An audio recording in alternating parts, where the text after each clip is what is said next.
जय बंदी छोड़ की लोड को नहीं और की।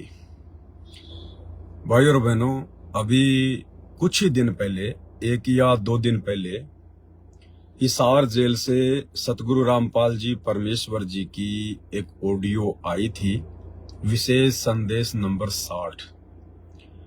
और उस विशेष संदेश नंबर 60 में सतगुरु रामपाल जी परमेश्वर जी ने, क्योंकि वर्तमान का समय तो परीक्षा का समय है और परमात्मा तो कोई भी कारण बना के किसी भी बहाने से भगत की परीक्षा लेंगे ही लेंगे। तो आप जी सतगुरुदेव भगवान के द्वारा ली गई उस परीक्षा में फेल हुए या पास हुए, आज हम इसी के ऊपर ये वीडियो बनाने जा रहे हैं।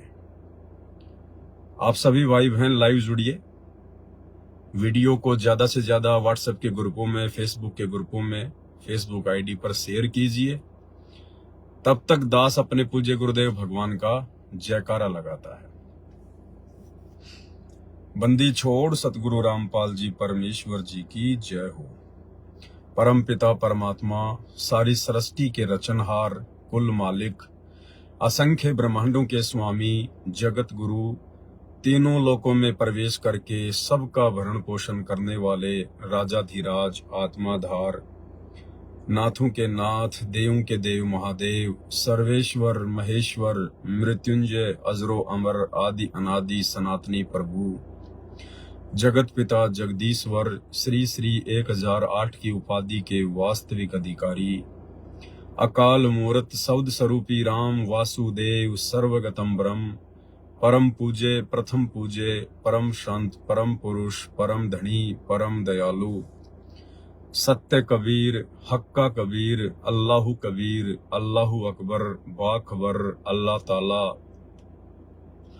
जगत के तारणहार, जगत के मुक्तिदाता, जगत के जगन्नाथ, हारे के सहारे, हिंदुओं के राम, मुसलमानों के अल्लाह, सिखों के वाहिगुरु, ईसाइयों के मसीह, दया के सागर दयानिधि, करुणा के सागर करुणानिधि, स्वयंभू परिभू, संकट मोचन, कष्ट हरण, मंगल करण, दुख भंजन, अविगत कबीर, निर्विकार निर्विषम परमात्मा, अलय अलेख सतगुरु, आदि अनादि सतगुरु, असली मर्यादा पुरुषोत्तम, असली राम, असली कृष्ण, असली घनश्याम, राजाओं के राजा, महाराजाओं के महाराजा, शहंशाहों के शहंशाह, सम्राटों के सम्राट, भगवानों के भगवान, अल्लाहों के अल्लाह, प्रभुओं के प्रभु, मसीहाओं के मसीह, सच्चे वाहिगुरु, बाबाओं के बाबा, पीरों के पीर, सेठों के सेठ, जगत सेठ, सावलसा सेठ, सर्वगुण संपन्न, अनंत कोटि कलाओं के स्वामी, अनंत कोटि ब्रह्मांडों के नायक, योगियों में महायोगी, ध्यानियों में महाध्यानी, सिद्धों में परम सिद्ध,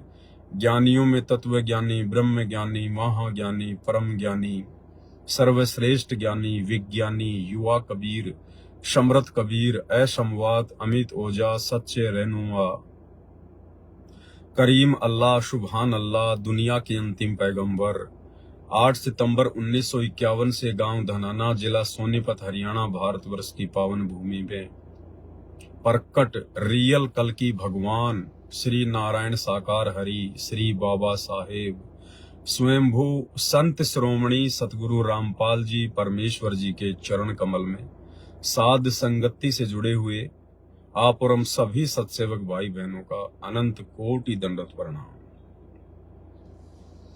सत्साई भाई और बहनों,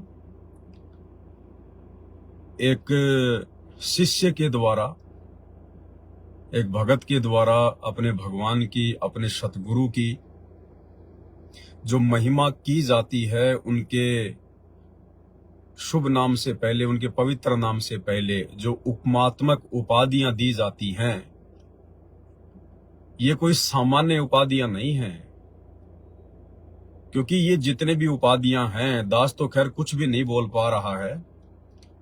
अगर एक मनुष्य जिसकी 100 साल की उम्र हो और 100 साल तक 24 घंटे दिन रात प्रत्येक श्वास में यदि वो इसी प्रकार से अपने गुरुदेव की उपमात्मक उपाधियों का नाम लेता रहे, तो 100 साल में भी उस परमात्मा की उपमात्मक उपाधियों के नाम समाप्त नहीं होने वाले। इतनी महिमा है सतगुरु रामपाल जी परमेश्वर जी की, इस कबीर भगवान की।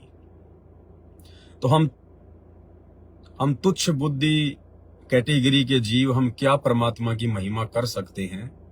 लेकिन इस कलयुग में परमात्मा ने हमें जो मौका दिया है, जो सौभाग्य दिया है परमात्मा ने, हम तुच्छ जीवों की तुच्छ जिव्या के माध्यम से अपनी महिमा करवाने का, तो इसका तो हम कम से कम भरपूर लाभ उठाएं जितना हम गुरुदेव की महिमा कर सकते हैं। क्योंकि जितनी उनकी महिमा की जाएगी उतने ही हम पुण्य के भागी बनते हैं। हर प्रकार से परमात्मा हमारी भक्ति बनवाते हैं। तो भाई और बहनों, ये कोई सामान्य उपाधियां नहीं है। और जिस महापुरुष के लिए, जिस परम पुरुष के लिए, जिस परमपिता परमेश्वर के लिए ये उपाधियां बनी हैं, आज ये उन्हीं के नाम से पहले सुशोभित की जा रही है। तो हमें इनका पूरा लाभ मिलेगा, भरपूर लाभ मिलेगा। और कितना लाभ है इनका? मात्र अपने गुरुदेव भगवान की महिमा का, उपमात्मक नाम बोलने का भी कितना लाभ है। अब सांसारिक दृष्टि में आप किसको सबसे बड़ा भगत मानते हैं?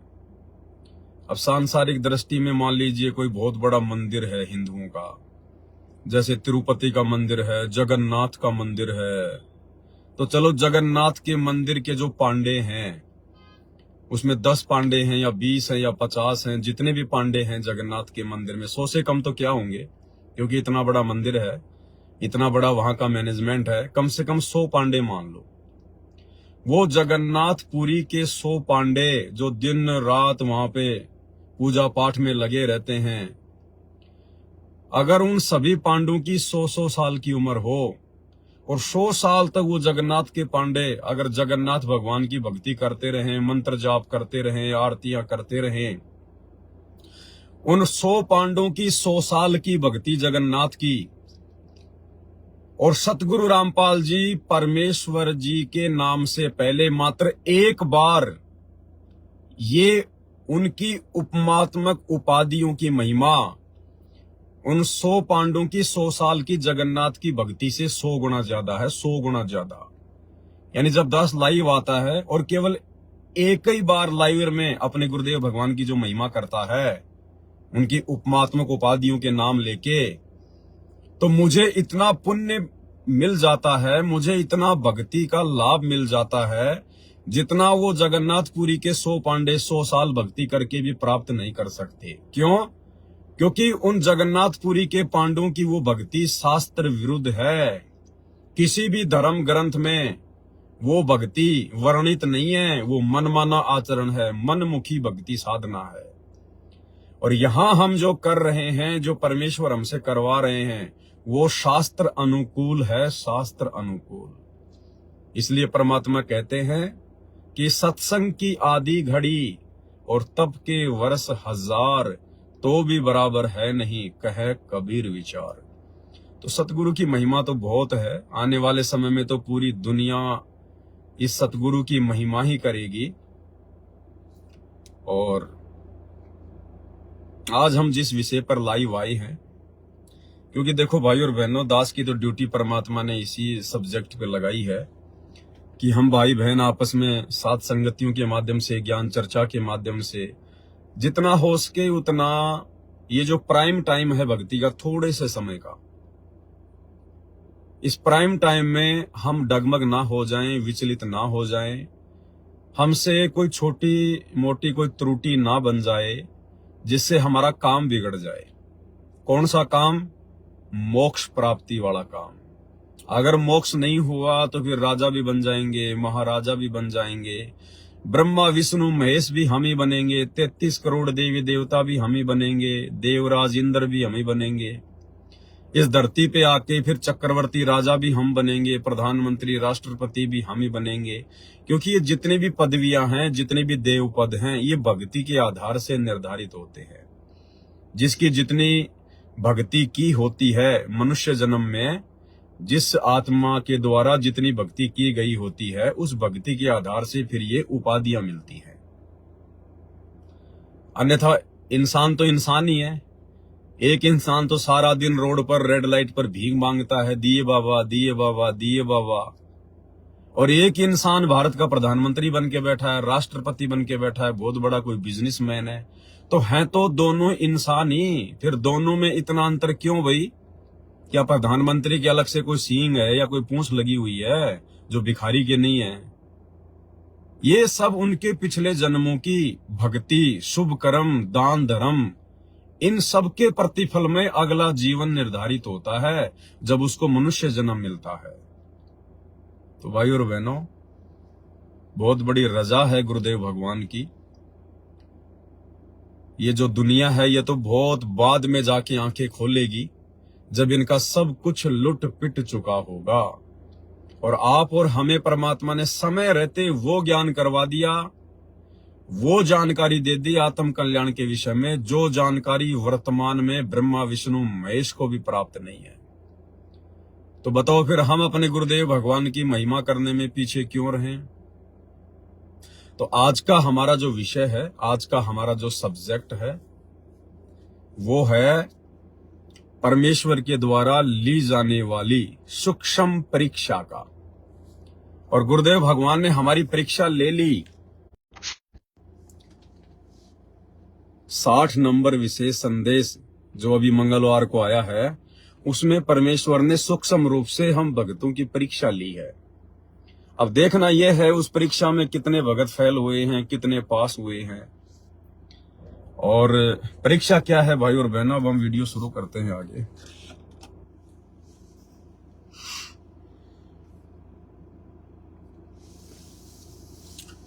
विशेष संदेश नंबर 60 तो आप सभी भाई बहनों ने सुना ही होगा, जो सतगुरु रामपाल जी परमेश्वर जी के फॉलोवर हैं। और इसमें परमात्मा ने एक जगह एक मुरली की आवाज का जिक्र किया है। मुरली की आवाज, जो कि एक समय इस भक्ति में ऐसा आता है, जब हम उस लेवल पर पहुंच जाते हैं, हम उस स्टेज पर पहुंच जाते हैं, तो ना चाहते हुए भी हमें कानों से मीठी मीठी एक मुरली की आवाज सुनाई देती, एक ध्वनि सुनाई देती है। और वो बहुत मीठी होती है, बहुत आनंददायक होती है। उस मुरली की आवाज के आगे यहाँ पर धरती में, इस धरती पर कोई ऐसा कोई साजबाज नहीं है, कोई म्यूजिक नहीं है। यानी अगर इस पृथ्वी पर भी अगर कोई बहुत अच्छा कोई म्यूजिक है, वो भी उसके आगे, जैसे 100 वाट के बल्ब के आगे 0 वाट का बल्ब होता है, उस प्रकार से यहाँ के फिर ये नकली म्यूजिक हमें फीके फीके लगेंगे वो मुरली की आवाज सुनने के बाद। तो परमेश्वर ने उस मुरली की आवाज का जिक्र किया है। और गुरुदेव ने बताया कि मुझे भी सुना करती थी, मैं भी सुना करता था, बहुत सारी बातें उसमें परमात्मा ने बताई हैं। और फिर परमेश्वर ने कहा कि आप चाहो तो सुन सकते हो। क्या कहा गुरुदेव भगवान ने? कि वो काल की है। यानी जो वास्तविक जो मुरली की आवाज है, जो सतलोक में जो मुरली बज रही है, जिसके बराबर दुनिया में कोई मुरली नहीं है, कोई ऐसी मीठी ध्वनि नहीं है, जो मुरली सतलोक में बज रही है, वो हमें इस शरीर में सुनाई नहीं देगी। हाँ, अगर परमात्मा चाहे तो आत्मा को शरीर से बाहर निकाल के कुछ समय के लिए मुरली सुना सकता है। लेकिन जब तक हमारी आत्मा इस शरीर में है, और यदि हमें वो कानों से मुरली की आवाज सुनाई दे रही है, तो वो काल की मुरली है, और वो भी बहुत मीठी है, बहुत मीठी। तो गुरुदेव ने कहा यदि आप चाहो तो कभी कभार उनको सुन सकते हो। और सुनने का तरीका बताया गुरुदेव ने कि एकांत स्थान पर जाकर बैठो, जहां पर कोई शोर शराबा ना हो, कोई डिस्टरबेंस ना हो, और अपने दोनों कानों में उंगली दे लो या कोई रुई वगैरह ठूंस लो, और फिर एकदम आंखें बंद करके ध्यान लगाओ। तो कुछ समय बाद में आपको एक मुरली की आवाज सी सुनाई देगी, जैसे बहुत दूर से कोई आवाज आ रही है, बहुत दूर से, और वो इतना आकर्षित कर देगी आपको। तो गुरुदेव ने विधि भी बताई है कि चाहो तो सुन भी सकते हो कभी कभार। आपको मैं गुरुदेव भगवान की वो ऑडियो सुना देता हूं, जो मैंने इसमें कटिंग की है, 2.5 मिनट की है, कि मुरली सुनने के विषय में परमात्मा ने उस विशेष संदेश नंबर 60 में क्या कहा है और कैसे ये हमारी परीक्षा ली है परमात्मा ने। सुनिए। बच्चों, ये मुरली जो है ना परमात्मा के दरबार में बज रही है। ये यहाँ की मुरलियां, तो ये भी मुरली है यहाँ की, यहाँ भी आवाज बंसरियां बजती है, लेकिन यहाँ की तो गाने की भी नहीं उसने सुनने के बाद। जब हम भक्ति शुरू करते हो आप, तो भक्ति का जितना प्रभाव पड़ता जाएगा और आपका भक्ति लेवल चलता जाएगा ऊपर को। जैसे जैसे बीपी नापते हैं ना, हवा भरते हैं उसमें ऊपर चलता पारा, उस मशीन खड़ी मशीन में दूसरी छत की, ऐसे हमारी भक्ति का वो पारा ऊपर को बताता चलता कितने कहां तक पहुंच गए। जब भक्ति ऐसी स्थिति में आ जाती है तो हम एक क्रिया करके देखते थे, उसकी वजह जरूरत नहीं, चाहो तो कर भी सकते हो। कति एकांत स्थान में सुबह सुबह कोई शोर ना हो, दोनों कान बंद करके, ज्यादा देर नहीं, 5-4 मिनट रखो। कुछ देर के बाद आपको कुछ बाजे इधर उधर के बाजते सुनेंगे, बहुत सारे बात। कई दिन के अभ्यास के बाद आपको एक मुरली की ऐसी आवाज आएगी जैसे बहुत दूर से आ रही है, जैसे बहुत दूर बज रही हो, और वो जैसे सुना कर दूर, तो इतनी गजब की आओगी, कान में गुंजा देगी कान को। दास को इतनी गजब की सुनती थी। फिर क्या होता है, कुछ दिन के बाद हम उस सतीथि से ऊपर उठ जाते हैं, फिर वो नहीं सुनती, वो हमारी सतीथि आगे बढ़ गई, हम उससे ऊपर जाएंगे, अब हमने सतलोक पहुंचना है। तो इतनी गजब की बजा करती है, मेरे मन में न्यू आवा थी, जस कोई स्पीकर होता ना उस टाइम कान का लाकर माइक, मैं उसको बाहर सुना सकता था, लेकिन ऐसी व्यवस्था जो ठीक हो रही, इतनी गजब की आवाज में कत्ती न्यारी बोलना है, फिर खुले कान ना भी सुन लगी कान होती। तो ये वो उस मुरली का जिक्र है। अब ये नहीं ना सुनेगी तो भी हो सकता है उस से ऊपर जा चुके होगी। हमारी तो शुरुआत थी, गुरु जी ने बता रखा था, मैं करता चालू था, बाकी वो कहीं भी इसकी जरूरत कभी नहीं। हमने तो बता रखा भक्ति करते हो, मोक्ष होगा भक्ति से। मुरली तो बातें है वहां जाकर सुन लियो, लेकिन यहाँ बतानी पड़ रही है क्योंकि ये नीचे वाले जो दूसरे पंथ है नकली काल के, विशेषकर ठेका राधा स्वामी और ने बकवाद करने का ले रखा बखांड का, ये लोग वो धुन सुने हैं, मुरली सुनती है। अब सुन लो उस मुरली का क्या हिसाब है। तो भाई और बहनों, ऑडियो आपने सुनी। परमात्मा ने मुरली सुनने के विषय में हमें विधि बताई है और कहा कि चाहो तो आप जी सुन भी सकते हो। अब परमेश्वर जी अपने सत्संगों में कहते हैं कि शब्द सैन सतगुरु की पहचान है, वो पावे अटल सुहागरे। जब तक ये जीव आत्मा इतनी चार्ज नहीं हो जाएगी कि अपने गुरुदेव भगवान के सत्संगों को समझने जब लगेगी, संकेतों को, तब जाके इसकी बात बनेगी। अब क्या संकेत किया गुरुदेव ने, ये आप और हमारी परीक्षा के लिए परमात्मा ने ये बात कही है। आप और हमारी परीक्षा के लिए परमात्मा ने ये मुरली की धुन सुनने वाली बात कही है। और इसमें क्या परीक्षा है भगत जी? अभी 17 सितंबर को कहां से मेरी भगतमती एक्सपायर हुई है जयपुर में।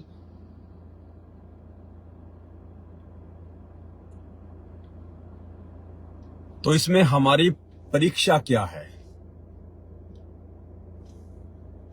दिन रात एक कर दी सतगुरु रामपाल जी भगवान ने हमें इस नकली लोक की स्थिति को समझाते हुए कि ये तो खोकापुर है, खोकापुर। और गुरुदेव कहते हैं, बच्चों तुमने केवल नाम सुना है सुख, लेकिन अभी तुम सुख की परिभाषा से परिचित नहीं हो। 21 ब्रह्मांड में केवल नाम है सुख, लेकिन सुख नाम की यहां पर छींट भी नहीं है। और हर प्रकार से परमात्मा ने जो 5 विकार हैं, जिनमें एक विकार है कर्ण विकार, यानी कान के माध्यम से हम जो मीठी मीठी धुन सुनते हैं, वो भी परमात्मा ने क्या बताया, एक विकार है। और जब तक ये विकार भी हमारा नहीं हटेगा, तब तक हम सतलोक के योग्य नहीं बन सकते। फिर परमात्मा हमें उस विकार में क्यों उलझा रहे हैं? कर्ण विकार बताया परमात्मा ने कि मीठी मीठी धुन सुनना भी एक विकार है, ये काल की साजिश है, काल की चाल है। फिर भाई गुरुजी हमें वो काल की मीठी मीठी धुन सुनने के लिए क्यों कह रहे हैं, और विधि भी बता रहे हैं और आदेश भी दे रहे हैं कि बच्चों तुम सुन भी सकते हो कभी कभार। परीक्षा यही होती है सतगुरु की परीक्षा।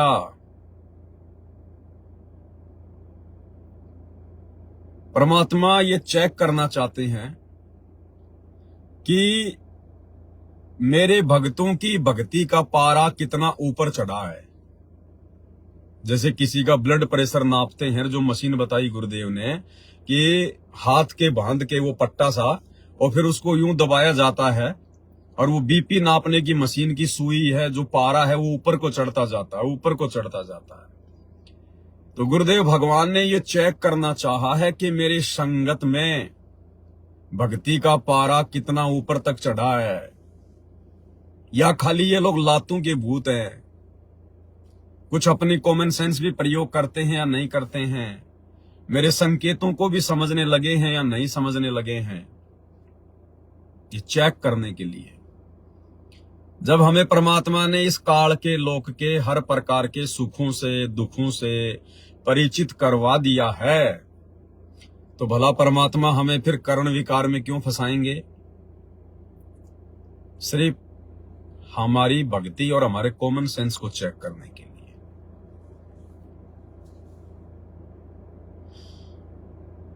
भाइयों और बहनों, बहुत सारी बातें परमात्मा ने हमें बताई। एक समय गुरुदेव ने बताया कि परमात्मा कुछ भक्तों को विमान में बैठाकर सतलोक ले जा रहे थे, और उन भक्तों में एक भगत ऐसा भी था जो भेड़ बकरियां चराया करता था। अब पहले के समय में ना कोई हेलीकॉप्टर की व्यवस्था थी, ना कोई एरोप्लेन की व्यवस्था थी, ताकि ऊपर से नीचे के जो दृश्य हैं उनको देखा जा सके। तो 500-700 साल पहले की बात। अब वो बेचारा भेड़ बकरी चराने वाला, और उस समय हरियाली बहुत हुआ करती थी, पेड़ पौधे जंगल बहुत हुआ करते थे। अब जो वो भेड़ बकरी चराने वाला भगत परमात्मा के विमान में बैठ के अपने अन्य भगत भाई बहनों के साथ जब ऊपर चलने लगा, तो नीचे से उसने जब अपने गांव को देखा तो बड़ा सुंदर दृश्य दिखाई दिया। पहाड़, नदियां और गांव और खेत खलियान और जंगल और हरे भरे पेड़। तो उसने कहा, अरे देखो रे देखो देखो कितना अच्छा दृश्य है, अरे वाह, अरे कितना सुंदर लग रहा है। भाई आनंद आ गया, मैंने तो ऐसा दृश्य कभी देखा ही नहीं। तो कहते हैं उसी समय वो भगत परमात्मा के विमान से ऑटोमेटिक नीचे गिरने लगा। तो दूसरे भगत ने कहा कि गुरुजी गुरुजी, वो फला फला भगत तो नीचे गिर गया विमान से। तो गुरुदेव ने कहा कि बेटा, अभी उसको इस काल की व्यवस्था बहुत अच्छी लग रही है। मैंने जो खोकापुर के बारे में तुम्हारे को बताया है, इस नकली लोक के बारे में जो इतने दिन समझाया बताया, इसको तो अभी ये नकली लोक बहुत अच्छा लग रहा है, बहुत सुंदर लग रहा है, इसके मन को आनंद आ रहा था। और बेटा, जब तक पूरी तरह से इस नकली लोक के नकली सुखों को हम हृदय से त्याग नहीं देंगे, आत्मा से त्याग नहीं देंगे, जब तक नफरत नहीं बन जाएगी, तब तक भाई तुम सतगुरु के विमान में बैठकर सतलोक जाने के योग्य नहीं बन सकते। तो बेटा, अभी तो उसको यही आनंद आ रहा है, इसलिए उसको नीचे छोड़ दिया कि जहां आशा तां बासा होई, और मन कर्म वचन सुमरियो सोई। अब भाई सतगुरु धरती पर है और वो ही सतगुरु है, और सतलोक ले जाने के लिए आया है, तो भाई परमात्मा हर प्रकार से ठोक बजा के भगत को चेक करता है, हर प्रकार से। तो सतगुरु ने ये देखना चाहा, ये हल्का सा आदेश देकर, और आदेश क्यों दिया परमात्मा ने? ताकि भगत दोषी ना बन जाए। देखो परमात्मा कुम्हार की तरह काम करता है, अंदर हाथ रख के ऊपर चोट मारता है, अंदर सहारा देता है, ऊपर हल्की हल्की चोट मारता है ताकि मटका फूट ना जाए और मटका जो है वो पक भी जाए। तो परमात्मा ने भगत को गुरु आदेश की अवहेलना से उसको बचा भी लिया, ये आदेश देके कि आप सुन भी सकते हो, और सुनने का आदेश देके परमात्मा ने परीक्षा भी ले ली। हालांकि अगर कोई भाई इसको सुन लेगा तो उसका नामखंड नहीं होने वाला, उसकी ऐसी कोई मर्यादा टूटने वाली नहीं है। क्यों? क्योंकि सतगुरु ने आदेश दे दिया कि चाहो तो कभी कभार सुन भी सकते हो। लेकिन परमात्मा ये चेक कर लेगा कि अभी इसको ज्ञान कितना हुआ है, ये ज्ञान में कितना कमजोर है और कितना परिपक्व हो गया, ये सतगुरु परीक्षा भी ले लेगा। अब भाई और बहनों, इस काल लोक की जो मुरली है, जिसके विषय में परमात्मा हमें बता रहे हैं, सुनने के लिए कह रहे हैं, ये मुरली है किसकी? गुरुदेव ने बताया ये काल की धुन है। अच्छा, काल कहां से आया? सतलोक से आया। काल को किसने उत्पन्न किया? सतगुरु ने उत्पन्न किया।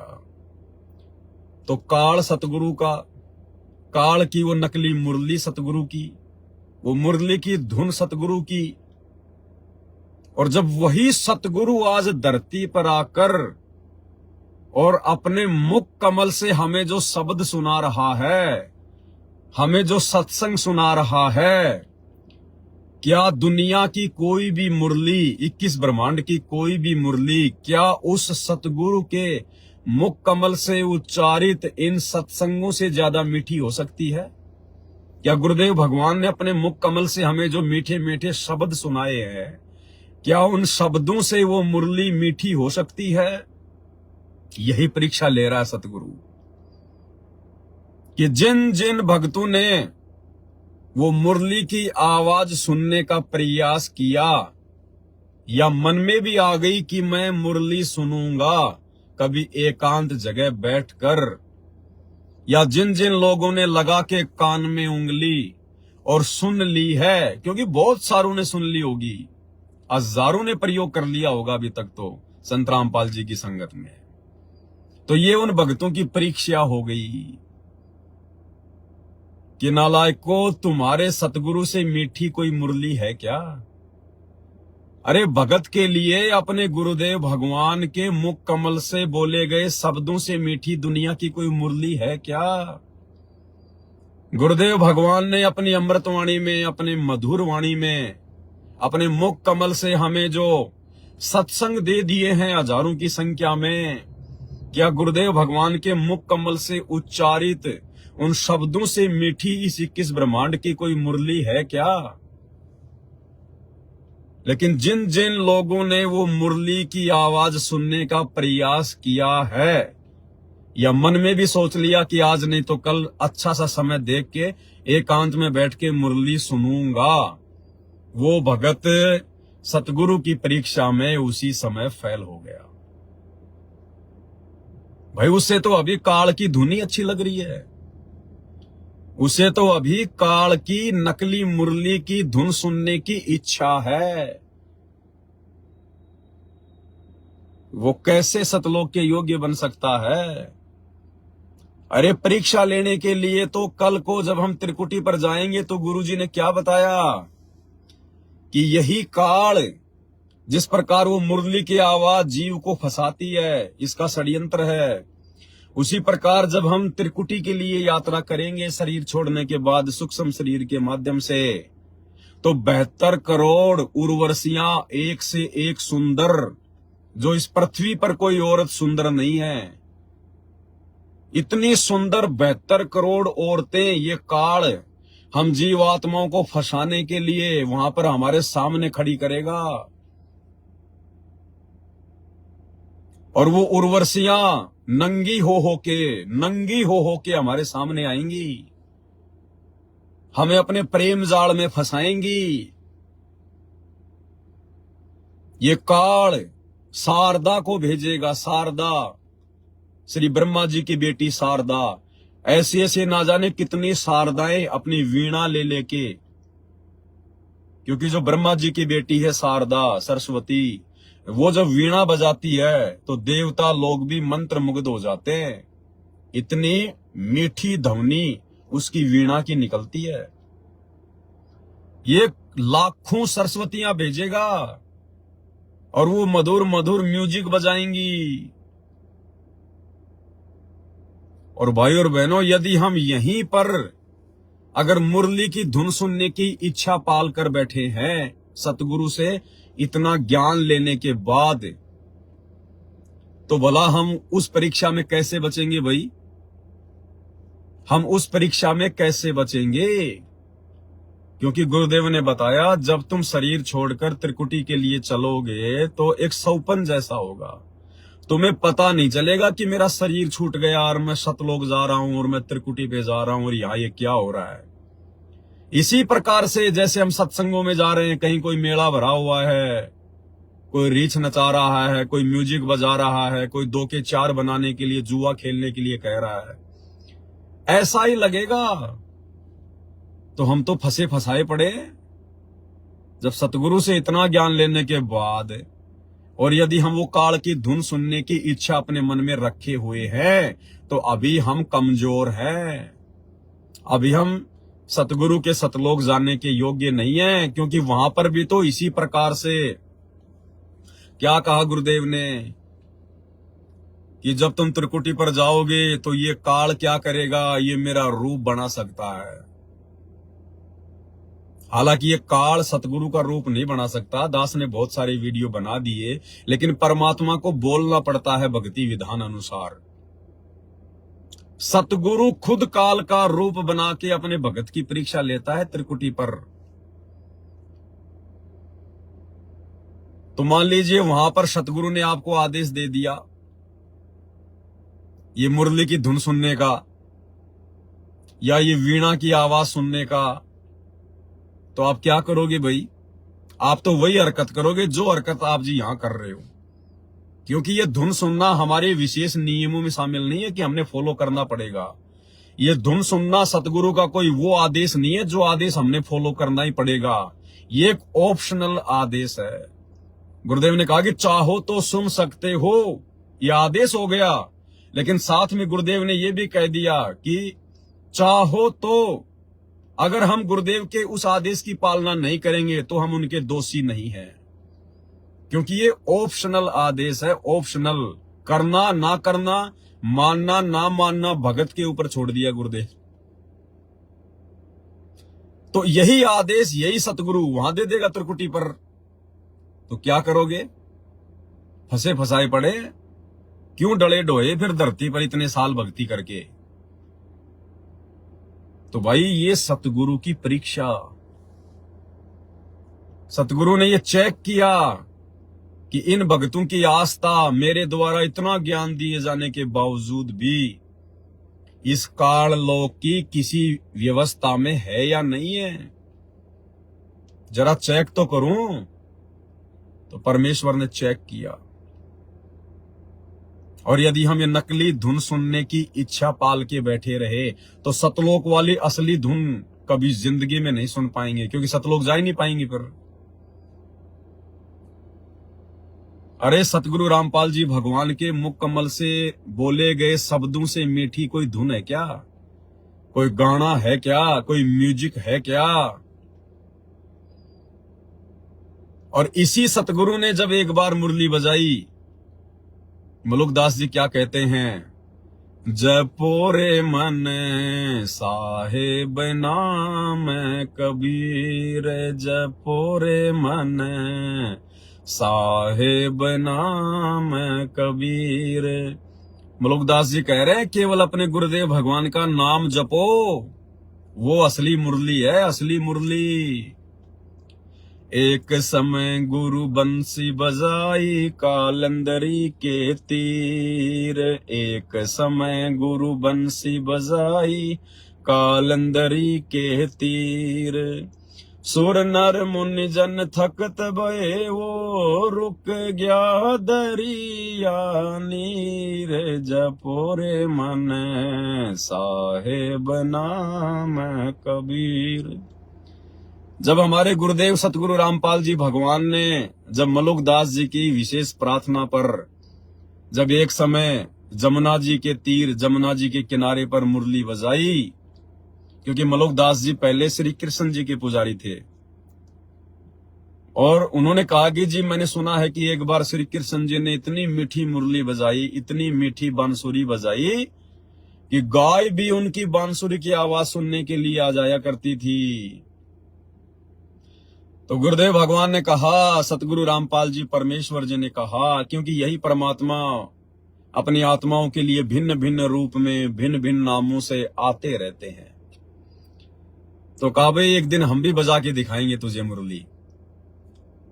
और मलुक दास जी को लेके परमात्मा जमुना जी के किनारे गए, और मालिक ने यूं हाथ किया था, ऊपर से सतलोक से मुरली आ गई परमात्मा के हाथ में, और गुरुदेव भगवान ने वो मुरली बजाई। तो कहते हैं सुर नर मुनि जन तकत भये रुक गया दरिया नीर। वो इतनी गजब की मुरली थी, ऊपर से 33 करोड़ देवी देवता, ब्रह्मा विष्णु महेश, साधु संत महात्मा, बड़े बड़े सिद्ध, ये भी सूक्ष्म रूप में धरती पर उतर के आ गए उस मुरली की आवाज से वो प्रभावित होकर। इतनी गजब की मुरली, यहां की मुरली सब फैल हो गई। और जो जमुना जी का जो पानी था जो बह रहा था, वो भी रुक गया, जैसे बर्फ जम जाती है परमात्मा की वो मीठी मीठी धुन सुनने के लिए। अरे आज वही सतगुरु धरती पर है, और वही सतगुरु हमें शब्द सुना रहा है, शब्द।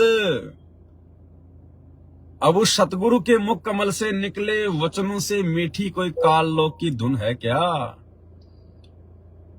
अरे अगर उसके बावजूद भी हमारा मन यदि वो मुरली की धुन सुनने के लिए हमें प्रेरित कर रहा है, तो अभी हम काल प्रेरित हैं।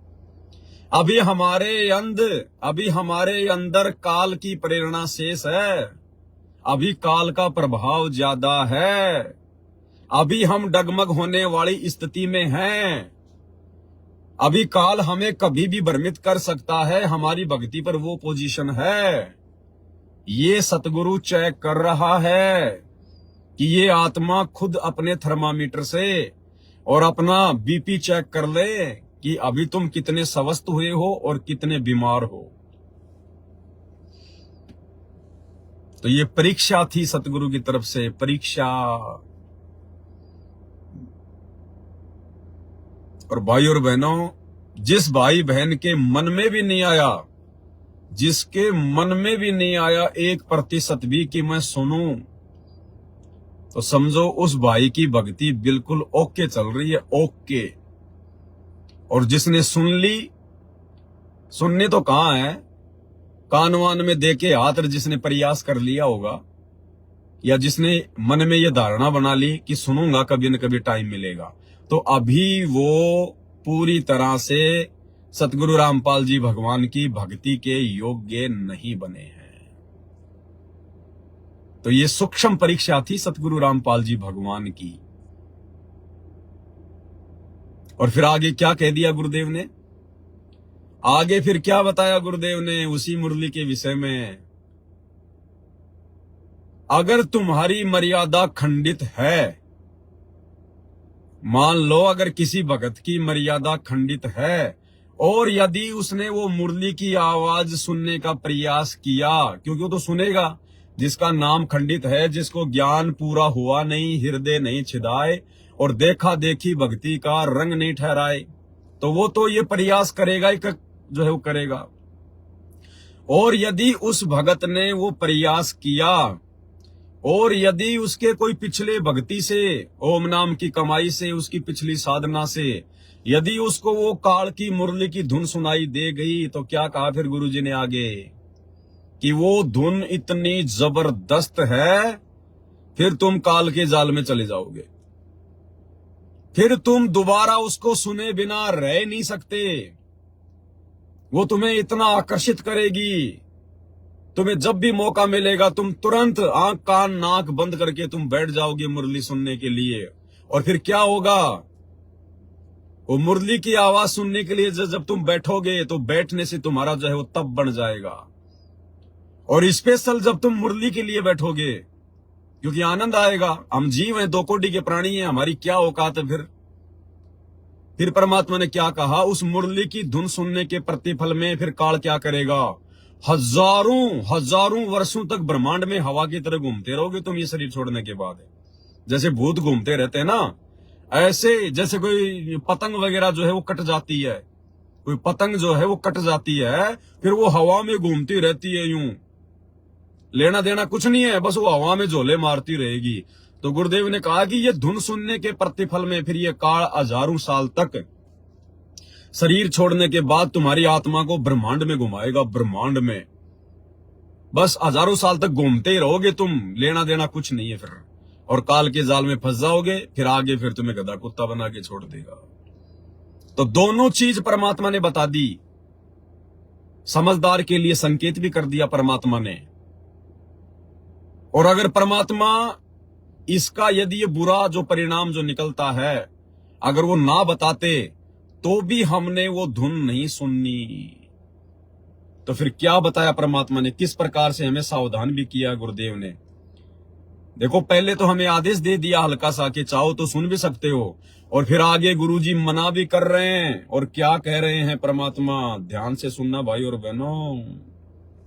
गरीब कालंदरी के तीर बाजे मुरली मुख कबीर, सुने ब्रह्मा महेश को और दरिया का नीर। ओए होए, कबीर साहब ने यमुना के किनारे बजाई, उस दरिया के पानी ने भी सुनी, ब्रह्मा विष्णु महेश भी नीचे आ गए अपने स्वर्ग लोक से चढ़ के, उनको मुरली बज जाई थी, उसने भी छोड़ दिया आगे। गिरव सूक्ष्म मूर्ति स्तलोक में छत्र से तसर शीश, बाहर भीतर खेलता कबीर अवगत जगदीश। गिरिव बिरंगनाथ अगाध गति, राग रूप हो जात, नूरी रूप हो गया पिंड पुराण सब गात। गिरिव उस मुरली की टेर सुन, फेर धरत नहीं जून, आसन गगन अजूद बिन, विचरत सुन बेसुन। देखो, एक एक वाणी का असर ये बतानी जरूरी है गरीबदास जी ने, इसलिए बता दी कि कोई ना सोचा कि गरीबदास जी को सारी बातों का बेरा नहीं था, ऊपर के ब्रह्मांड में क्या घटना हो रही है, तो ये बता दिया। अगर यानी गुरुदेव भगवान कह रहे हैं कि मुझे तो बताना जरूरी है, क्योंकि गरीबदास जी लिख के चले गए। तो गुरुदेव कह रहे हैं मुझे तो बताना जरूरी है, नहीं तो कल को लोग ये कह देंगे तुम्हें कि तुम्हारे गुरुजी ने तुम्हें मुरली के बारे में कब बताया था। लेकिन वो क्रिया करना ना करना ये हमारे बुद्धि विवेक के ऊपर है। तो उस मुरली ने सुनने लग गए, फिर ये इतनी गजब की है। क्या कह रहे हैं परमात्मा, यदि फिर तुम उस मुरली को सुनने लग गए कि गरीबदास जी को सारी बातों का बेरा नहीं था, ऊपर के ब्रह्मांड में क्या घटना हो रही है, तो ये बता दिया। अगर तुम उस मुरली ने सुनने लग गए, फिर ये इतनी गजब की है, ये तो मालिक की व्यवस्था से चल रही है। फिर हम उसे आप ऊपर उठ चले जाते हैं तो हम वहां टिकते नहीं, और किसी तरह नामखंड हो गया और वो वहां तक पहुंच गए, मुरली सुन रहे हो आप उस मुरली की सुनने में इतने लीन हो जाओगे, भक्ति भी छोड़ दोगे, भक्ति भी छोड़ और जब बैठ जाओ एकांत में और उसको सुनते रहोगे, इतना आनंद आओगा। तो उससे क्या होगा, बैठने में तो तप हो जाएगा, और उस मुरली को सुनते सुनते जीवन पूरा हो जाएगा।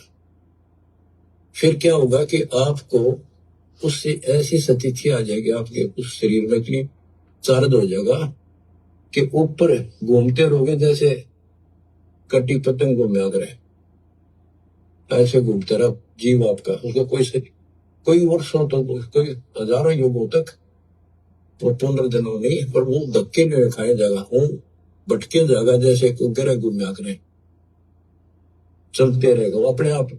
उसकी ऐसी स्थिति बन जाएगी, वो रुक नहीं सकता, फिर उस समय पूरा होते फिर पृथ्वी पाओगे। तो ये सारी इसलिए बता रहा हूँ, कोई तुम इससे करना चिपक जाइयो, बतानी इसलिए जरूरी है कि इसमें लिखा है काल ने नो ना कह देने वाले, क्या कभी गुरु जी ने आपका ने बताई थी, इसलिए बता रहा हूँ, क्योंकि काल बहुत उस्ताद है।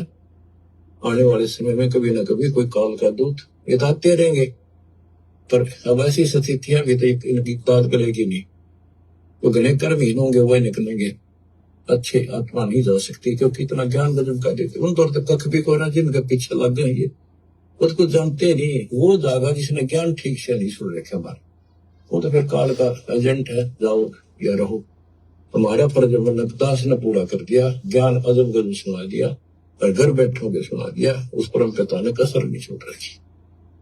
और भाई अब भी नहीं समझोगे, तो अब भी नहीं पहचानोगे उस अपने मालिक ने, तो फिर कौन सा तरीका अपनाओगे? वह मेरे ख्याल से ये कोई कसर रह नहीं रही। ज्ञान समझाऊं मैं, घर घर बहुत विचार हो, अब घर घर पहुंच के दाता, घर बैठे सुन, गाड़ी में सुन लो, खेत में सुन लो, मजदूरी करते हो वहां बैठे वहां सुन लो, दुकान पर सुन लो, नौकरी पर सुन, टाइम वाला चलते फिरते, तो मालिक का भजन करो।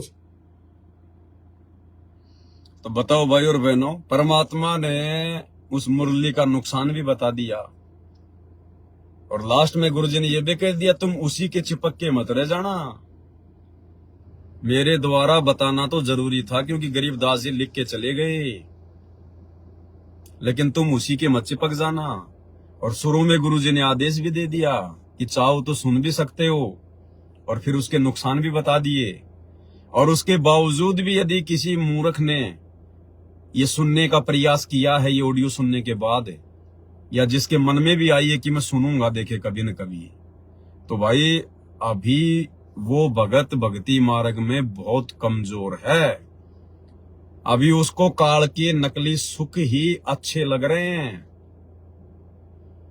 अरे जब तक हम इस काल के लोक की तरफ से, इस काल की तरफ से जीवित नहीं मर जाएंगे, गुरुदेव ने यही तो समझाया, और यही तो परमात्मा का प्रयास है कि झूठे सुख को सुख कहे तू मान रहा मनमोद, ये सकल चबीना काल का, कुछ मुख में कुछ गोद। हमने तो अपने जो बेटा बेटी हैं, जो प्रॉपर्टी है, जो धन संपत्ति है, हमने तो उसका भी ज्ञान को आधार बना के आत्मिक रूप से मोह छोड़ना जो है वो पड़ेगा। ठीक है, जब तक परिवार में रह रहे हैं, सबके साथ प्यार प्रेम से रहना है, जिम्मेदारियां निभानी है, लेकिन वो मोह ममता हमने त्यागनी पड़ेगी कि ये मेरे नहीं है, इनमें सुख नहीं है, ना मुझे ये सुख दे सकते, मुझे सुख देंगे मेरे संस्कार, मेरे अच्छे कर्म, मेरी भक्ति। अन्यथा बेटा बेटी तो बहुत हैं लोगों के, जूतों से मारते हैं अपने माँ बाप को, वृद्धाश्रम में छोड़ के आते हैं, उनकी दुर्गति कर रखी है, रोज सोशल मीडिया पर आती है, उनकी बहुएं उनको हाथ पकड़ पकड़ के घर के बाहर फेंकती हैं। तो बेटा बेटी तो वो भी हैं उनके, तो क्या बेटा बेटी ने सुख दिया? और जिसके बेटा बेटी यदि किसी की बुढ़ापे में अच्छी सेवा करते हैं, प्यार प्रेम से बोलते हैं, तो भाई ये उस बुढ़े और बुढ़िया के ये कोई शुभ कर्म है, या तो वर्तमान के या पिछले जन्म जन्मांतरों के। तो भक्ति के प्रतिपल में ही परमात्मा उसको थोड़ा बहुत बुढ़ापे में सुख की अनुभूति उसके बेटा बेटी या बहू के माध्यम से करवा रहा है। अन्यथा ये ना सोचना कि बेटा बेटी बुढ़ापे में सुख ही देते हैं, बेटा बेटी किसी को सुख नहीं देते, ये तो उनके संस्कार से मिलता है, जिसको भी मिलता है। तो भाई और बहनों, कहां मुरली की धुन सुनने के चक्कर में वो, ये परीक्षा थी सतगुरु की, और कितने नालायक फेल हुए हैं। अपना आंकलन खुद कर लेना, और यदि ऐसी गलती कर दी है तो तुरंत सतगुरु के चरणों में पड़ के नाक रगड़ के माफी मांग लेना कि परमात्मा, दास या दासी से बहुत बड़ी गलती हुई है मेरे मालिक, मैं आपके संकेत को समझ नहीं पाई, और गुरुदेव भगवान मुझे माफ करो, आगे से ऐसी गलती नहीं होगी, आप हमें सद्बुद्धि दो परमात्मा। बहुत भयंकर जाल है काल का। तो ये सतगुरु ने हमारी परीक्षा ली, परीक्षा। और भी बहुत सारी बातें हैं भाई और बहनों। एक हमारी बहन है, उसने, वैसे शंका की कोई गुंजाइश तो नहीं रही वर्तमान में, क्योंकि परमात्मा ने दास को 2015 से निमित्त बना के और भगत समाज की शंकाओं का ही समाधान करवाया है। हजारों की संख्या में दास के फेसबुक पेज के ऊपर वीडियो पड़े हुए हैं। परमात्मा ने दास से पुस्तक भी लिखवाई शंका समाधान, और भी बहुत सारे तरीकों से भाई बहनों की शंकाओं का समाधान किया गया है। और शादी विवाह को लेकर भी दास ने सारी शंकाओं का समाधान जो है उस पुस्तक में किया हुआ है, शंका समाधान में। इसके बावजूद भी एक बहन की शंका आई है, उन्होंने सवाल किया है। ये बहन है सुजाता दासी, कहां से है मैं नहीं जानता। सच्चाई भाई जी, आप जिसे 2 बात पूछनी है, सर्दी का नहीं, ये नहीं है, ये अलग है। हाँ, ये सच्चाई भाई जी, मेरी कुछ शंका है। एक भगत के साथ मेरी रमेणी की बात चल रही है। पहले आप इनका मैसेज सुनिए पूरा। सच्चाई भाई जी, मेरी शंका है, एक भगत के साथ मेरी रमेणी की बात चल रही है। रमेणी यानी सतगुरु रामपाल जी परमेश्वर जी के पंथ में रमेणी कहते हैं शादी विवाह को। एक भगत के साथ मेरी रमेणी की बात चल रही है। मम्मी मान भी गई है, पर वो ये बोल रही है कि मैं अपना बेटा मानकर यही पास में एक प्लॉट देकर रखूंगी। मेरी मम्मी जगत वाली है, यानी उसने नाम उपदेश नहीं ले रखा है, पर परमात्मा की आरती सुनती है। मेरी मम्मी बोली, यदि तू चली गई तो थोड़ा बहुत आरती ज्ञान सुन लेती हूं, फिर कैसे सुनूंगी, मैं तो पढ़ी लिखी भी नहीं हूं। और दूसरी बात यह है कि वो बोली, उसकी मम्मी कह रही है कि सभी रिश्तेदारों को बुलाऊंगी और खाना भी खिलाऊंगी। मैंने बोला खाना पीना साधारण होना चाहिए, पर वो बोली मैं तो अच्छा से अच्छा खाना खिलाऊंगी। तो भाई इन सब बातों से क्या मेरी मर्यादा खंड हो जाएगी?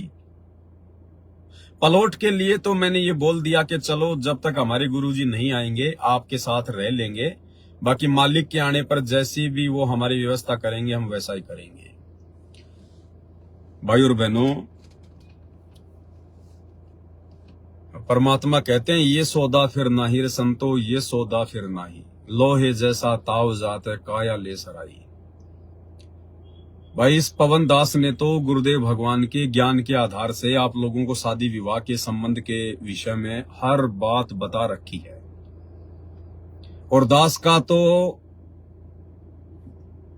प्रथम और अंतिम इस रमेणी के विषय में, शादी विवाह के विषय में, वर्तमान में जो परिस्थितियां हैं, हमारे गुरुदेव भगवान अपने मिशन के लिए जेल में हैं और हमने क्या करना है क्या नहीं करना है उस हिसाब से दास ने तो बिल्कुल क्लियर कर रखा है कि जब तक गुरुदेव भगवान इस हार जेल से नहीं आ जाते हैं, भाई इस रमेणी वेमेणी के चक्कर में मत पड़ो, शादी विवाह के चक्कर में मत पड़ो, क्योंकि वर्तमान समय परीक्षा का समय चल रहा है।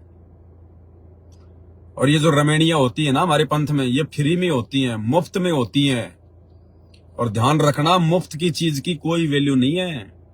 जब तक भगत को ज्ञान नहीं होगा तब तक मुफ्त की चीज की कोई वैल्यू नहीं है। घर की मुर्गी दाल बराबर। साल 2 साल बाद किसी भी बात को लेके तुम्हें ठोकर मार के कोई और पकड़ लेगा, क्योंकि फ्री मिलती हैं, क्योंकि फ्री मिलती हैं। ये परीक्षा का समय है, आप किसी के अंदर की बात नहीं जान सकती। कोई भी आदमी होता है अपना काम निकालने के लिए हमेशा मीठा ही बोलेगा, प्यारा ही बोलेगा। वो अपना वो वास्तविक रूप, वो चेहरा, वो व्यवहार, वो आचरण नहीं दर्शाएगा जो असल में वो है। लेकिन अपने स्वार्थ के लिए, अपना काम निकालने के लिए गधा भी जो है गाय बन के पेश आएगा। तो ये परीक्षा का समय है भाई। और इस परीक्षा के समय में मैं पवन दास ना तो अपने सतसेवक भाई बहनों के समर्थन में हूं, और सतलोक आश्रम मैनेजमेंट हरियाणा की तो बात ही छोड़ दीजिए, उनका तो कोई हिसाब किताब ही नहीं है। और सतलोक आश्रम मैनेजमेंट हरियाणा में जो रमेणियां होती हैं, जो ब्याह शादी होती हैं, क्या आप लोगों ने उनसे शिक्षा नहीं ली? कितनी हमारी बहनों को गर्भवती करके छोड़ रखा है। कितनी बहनों के 1 संतान 2 संतान होने के बाद में उनको पियर में छोड़ रखा है, और दूसरी रमेणियों की तैयारी कर रहे हैं, क्योंकि फ्री में मिलती है। फ्री में बाप जेल में बैठा है, किसी को कोई डर नहीं है, समाज की कोई शर्म नहीं है। तो भाई ये परीक्षा का समय है। मेरे से इस विषय में पूछने की आवश्यकता नहीं है। ये तो मैं जानबूझ के इस मैटर पर आप लोगों के साथ में चर्चा कर रहा हूं, अन्यथा इस बहन को जवाब देने की मुझे कोई आवश्यकता नहीं है, क्योंकि इस विषय में दास हर बात बोल चुका है। और क्या कह रही है बहन? एक भगत के साथ मेरी रमेणी की बात चल रही है, तो बहन आप मर्यादा में नहीं हो, आपकी मर्यादा खंडित है गुरुदेव के ज्ञान आधार से, साथ संगति के नियम और मर्यादाओं के आधार से। क्योंकि जब तक हमारी शादी हो नहीं जाती है, जब तक हमारी रमेणी नहीं हो जाती है, तब तक हम किसी को भी विषय वासना की दृष्टि से नहीं देख सकते। और आप तो खुद ही रमेणी की बात चला रही हैं उसके साथ में, अपने गुरु भाई के साथ में आप खुद ही रमेणी की बातें कर रही हैं।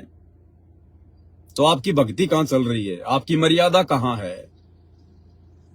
जब तक रमेणी नहीं हो जाती तब तक हर व्यक्ति को अपने भाई की दृष्टि से देखना है। क्या आपको नहीं पता इन सब बातों का? ये कॉमन सेंस की बात नहीं है क्या? और आप तो खुद ही उस भगत से अपनी शादी की बात कर रही हैं, तो आप दोनों के अंदर रमेणी से पहले भाई बहन वाली बातें कहां हैं? भले आप लोगों ने शारीरिक रिश्ते ना बनाए हों, लेकिन आप लोगों के विचार तो फिर वही गंदे हो गए। पति पत्नी की दृष्टि से, प्रेमी और प्रेमिका की दृष्टि से आप लोग एक दूसरे से बातें कर रहे हैं कि वे रमेणी कब करोगे, आप कहां के रहने वाले हो, कैसे रमेणी होगी। तो ये बातें कोई गुरु बहन या गुरु भाई आपस में थोड़ी कर सकता है। आप दोनों तो आपस में भाई बहन हैं, और भाई बहन आपस में कैसे अपनी शादी की बातें कर सकते हैं? या तो आपके माता पिता करेंगे, या आपके रिश्तेदार करेंगे, या आपके कोई अन्य गुरु भाई बहन करेंगे। तो बहन आपकी तो वैसे भी मर्यादा खंडित है, क्योंकि आपने रमेणी होने से पहले खुद ही लड़का सेलेक्ट कर लिया। तो उस लड़के की भी मर्यादा खंडित है, जो भी है वो, हमें किसी का नाम जानने की आवश्यकता नहीं है। और आपकी भी मर्यादा खंडित है।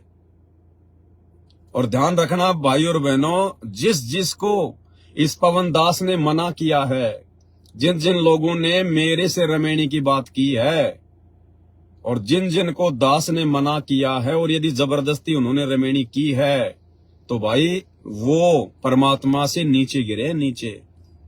उनकी रमेणियां सक्सेसफुल नहीं है, सफल नहीं है। क्योंकि दास जो बात बोलेगा परमात्मा के विधान और मर्यादा के अनुसार बोलेगा। ये दुनिया को नहीं लेना देना इन बातों से। जगत वाले नहीं जान पाएंगे हमारे नियम, मर्यादा, हमारी बातें। ये तो आगे चल के इन लोगों को इन बातों का पता चलेगा। तो आप जी शादी होने से पहले कैसे उस लड़के से शादी विवाह की बातें कर सकती हो? आप मर्यादा में नहीं हो, आपके विचार गंदे हैं, और फिर अपने आप को सत्सेवक कहते हो आप लोग। तो भाई और बहनों, अब इन बातों पे विचार करो। और क्या जल्दी हो रही है भैया? ऐसी क्या जल्दी हो रही है फिर तुम्हारे में और सतलोक आश्रम मैनेजमेंट हरियाणा वालों में क्या अंतर है? अरे उन फर्जी आश्रमों से, फर्जी सतलोक आश्रमों से वर्तमान में लाखों की संख्या में लोग जा जाके सार नाम, सार शब्द क्यों ले रहे हैं? क्योंकि उनको अपने गुरु पर विश्वास नहीं है। क्या पता गुरुजी जेल से आएंगे, नहीं आएंगे, उम्र कैद की सजा है, फलाना है, दिखना है। क्या पता बाद में सार नाम मिले ना मिले, मेरा शरीर छूट जाए, मैं सतलोक जाऊं ना जा पाऊं। तो जो मूर्खता वो लोग दर्शा रहे हैं अपने गुरु को मानुस मानकर, ज्ञान की कमी के चलते, कि क्या पता गुरुजी आएंगे नहीं आएंगे, कब आएंगे, अपने तो सार नाम ले लो। अरे बस का ड्राइवर और 5-10 मिनट के लिए कहीं बाहर चला गया हो, बस का ड्राइवर 5-10 मिनट के लिए कहीं बाहर चला गया हो, या बस से नीचे उतर गया हो, हैं, और तुम सीट के लिए लड़ाई झगड़ा कर रहे हो, मारामारी कर रहे हो, और बस में ड्राइवर है ही नहीं, तो चाहे वो वोल्वो बस क्यों ना है, बैठे रहो सारा दिन। जब तक वो ड्राइवर आके सीट पर नहीं बैठेगा वो बस आगे नहीं चलने वाली। कितना ही लड़ लो झगड़ लो सीट पे बैठ बैठ के भी तुम थक जाओगे। तो इसी प्रकार सतगुरु रामपाल जी भगवान इस संगत रूपी बस का ड्राइवर है, भक्ति का ड्राइवर है। और ड्राइवर के बिना भाई तुम कितना सार नाम ले लो, कितने सार शब्द ले लो, कितने सतलोक की टिकट लेके बैठ जाओ उस बस में, जब तक वो ड्राइवर नहीं आ लेगा ना, वो बस एक कदम भी आगे नहीं बढ़ने वाली है। तो बहन जी, जो गलतियां वो लोग कर रहे हैं वही गलतियां आप लोग कर रहे हो। अरे कितना समय बचा है गुरुदेव भगवान के बाहर आने में? 2028 तो मालिक ने नियुक्त कर रखा युग परिवर्तन का समय। अरे 3-4 साल की तो बात है। तो क्या विश्वास नहीं अपने गुरुजी पर? 3-4 साल में क्या तुम बूढ़ी हो जाओगी और भगत बूढ़ा हो जाएगा? और हो जाओ तो लाख बार हो जाओ। क्या शादी करने के लिए पैदा हुए हो क्या? क्या ये बच्चे पैदा करने की मशीन बनने के लिए तुम पैदा हुई हो क्या? अरे ये झूठा सुख, ये झूठा आनंद लेते हुए तुम्हें कितने युग बीत गए? कौन से दिन गुरुजी के ज्ञान को समझोगे? अरे भक्ति तो तुम्हें आज मिली है ना, और आज से पहले तुमने क्या किया? अरे इस मानव जन्म से पहले तुम्हारे अरबों खरबों मानव जन्म हो चुके हैं। तुमने यही तो किया था, बच्चे तो पैदा किए, और क्या भक्ति करी है? उन जन्मों में तुमने बच्चे तो पैदा कर करके छोड़े हैं। कभी राजा बन गए तो 2-2 हजार रानियां बनाई, 100-100 रानियां बनाई, 10-10 हजार शादियां की राजा जनक के जैसे। तो उन जन्मों में तुमने किया क्या? विषय वासनाओं के अलावा, इन कुकर्मों के अलावा हमने किया क्या है उन जन्मों में? भक्ति तो आज मिली है। और ये 10-20 साल की उम्र है तुम्हारी। अब 10-20 साल की उम्र में बच्चे पैदा करके तुम बड़ा भारत की क्रिकेट की टीम बना दोगे। ज्ञान को आधार बनाओ, ज्ञान को आधार। इस कुक्रम में जब तक लिप्त रहोगे, विषय वासना के कुक्रम में, तुम भगत बन ही नहीं सकते। ये कबीर साहिब की अमरवाणी है, अपने दिमाग में घोल लेना कि भग भोग्या भग उपजय। भग यानी योनि, और भोग्या यानी उसको भोगना, उसको भोगने वाला। भग भोग्या भग उपजय। उपजय यानी पैदा होना। जब तक इंसान भग भोगेगा, विषय वासना के चक्कर में पड़ा रहेगा, तब तक उसका बारंबार उसी योनि से जन्म होता रहेगा। भग भोग्या भग उपजय, भग से बचा न कोई, और जय कोई भग से बचे, भगत कहावे सोए। ये कबीर परमात्मा की अमरवाणी है। अरे आज तुम्हें सतगुरु मिल गया, इतना ज्ञान दे दिया, थोड़ा सा समय बचा है मोक्ष का। जब तक धरती पर सतगुरु है तब तक ये मोक्ष का समय है। थोड़ा सा समय बचा है, और साथ संगति से जुड़ के तुम्हें इतनी सारी बातों का पता चल गया, और तुम उसी बच्चे पैदा करने के चक्कर में पड़े हुए हो अभी भी। तो तुम क्या ज्ञान को समझे भाई? कहां तुम भक्ति को समझे, कहां तुम ज्ञान को समझे?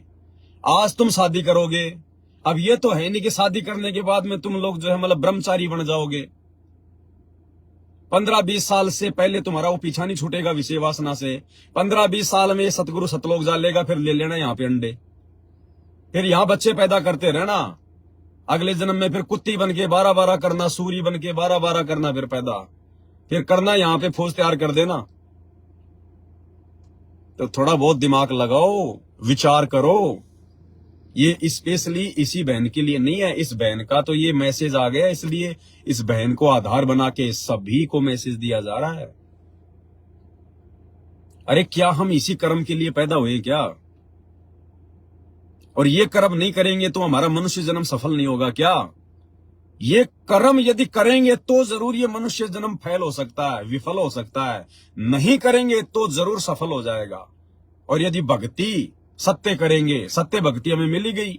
अब यदि मर्यादा में रहेंगे और इस कुकर्म से दूर रहेंगे तो ही हम भक्ति कर पाएंगे, नहीं हम भगत भी नहीं बन पाएंगे। भगत भी चाहे सात संगति से जुड़े हो भाई बहन हो, चाहे सतनाम मिल गया हो, चाहे प्रथम नाम मिल गया हो, चाहे सतलोक आश्रमों से जुड़ा हुआ भाई बहन हो, चाहे सतनाम मिल गया हो, चाहे सार नाम मिल गया हो, चाहे सार शब्द मिल गया हो, अगर अभी तक उसने ये विषय वासना का गंदा खेल खेलना नहीं छोड़ा है, वो अभी भगत की श्रेणी में भी नहीं है, चाहे वो अपने आप को सारनामी समझ रहा है। परमात्मा की वाणी है भाई, भग भोगा भग उपजय, भग से बचा न कोई, और जो कोई भग से बचे भगत कावे सोई। तो अभी तक तो भक्ति के आसपास भी नहीं है, भक्ति के आसपास भी। अरे आदरणीय गरीबदास जी महाराज जी की 4 लड़कियां थी, 4 लड़कियां, और 250 साल पहले की बात है। उन चारों लड़कियों ने गरीबदास जी से ज्ञान सुनने के बाद, उपदेश लेने के बाद में आजीवन शादी नहीं करी। आजीवन कि पिताजी हमें तो आत्मा का कल्याण करवाना है, और जबकि गरीबदास जी से किसी का कल्याण नहीं होना था, क्योंकि वो 12वां पंथ था, वो काल का पंथ था। गरीबदास जी किसी को पार करने नहीं आए थे, गरीबदास जी केवल ग्रंथ साहिब लिखने आए थे। जबकि उन आत्माओं का तो उद्धार भी नहीं हुआ जिन्होंने अपने आत्म कल्याण के लिए और आजीवन ब्रह्मचारी रही, साध्वी रही, अपने घर पे रह के उन्होंने भक्ति करी, अपने माता पिता के घर पे रह के। कमाली 650 साल पहले परमात्मा की मुंह बोली बेटी, कभी सुना क्या आपने कि उस कमाली ने जो हमल की शादी की थी अपने आत्म कल्याण के लिए, अनमैरिड रही, और आज वो ही कबीर धरती पे है। और नालायको, आज तो मोक्ष का टाइम है, प्राइम टाइम है, और कितना समय बचा है हमारे पास में। जब तक गुरुजी धरती पे हैं तब तक मोक्ष के द्वार हैं। गुरुजी जिस दिन धरती से चले गए, मोक्ष के द्वार बंद। फिर जो भक्ति करो, अपना भक्ति धन जोड़ो और हजारों साल तक मनुष्य जन्म प्राप्त करो, और जैसा भी सुख दुख है अपना भोगते रहो। तो भाई किस चक्कर में पड़े भगत जी हम? मैं ये नहीं कह रहा कि तुम रमेणी मत करो, वो तुम्हारी इच्छा है, करो ना करो। भक्ति में अगर रमेणी करोगे तो भी दिक्कत नहीं है, और नहीं करोगे तो भी दिक्कत नहीं है, लेकिन मर्यादा और भक्ति। और भाई ये जब तक ये कुकर्म करते रहोगे तो मर्यादा टूटती रहेगी। ये व्यभिचार है, व्यभिचार। इस सतभक्ति में आने के बाद में यदि आप ये कुकर्म करते हैं तो आप जी व्यभिचार कर रहे हैं, व्यभिचार। और कितना अच्छे से गुरुदेव ने समझा दिया कि कोटि शीश तूने दे दिए यम राजा की फेंट। क्या कहते हैं गुरुदेव? करोड़ों शीश तूने दे दिए यम राजा की फेंट। यम राजा यानी ये काल, फेंट यानी झटके से मारना। करोड़ों सिर हमने मनुष्य जन्म प्राप्त करके और बिना भक्ति के इस काल के षड्यंत्र में फंस के बर्बाद कर दिए। करोड़ों। और क्या मिला हमें? क्या मिला? करोड़ों शीश दे दी हमने काल को।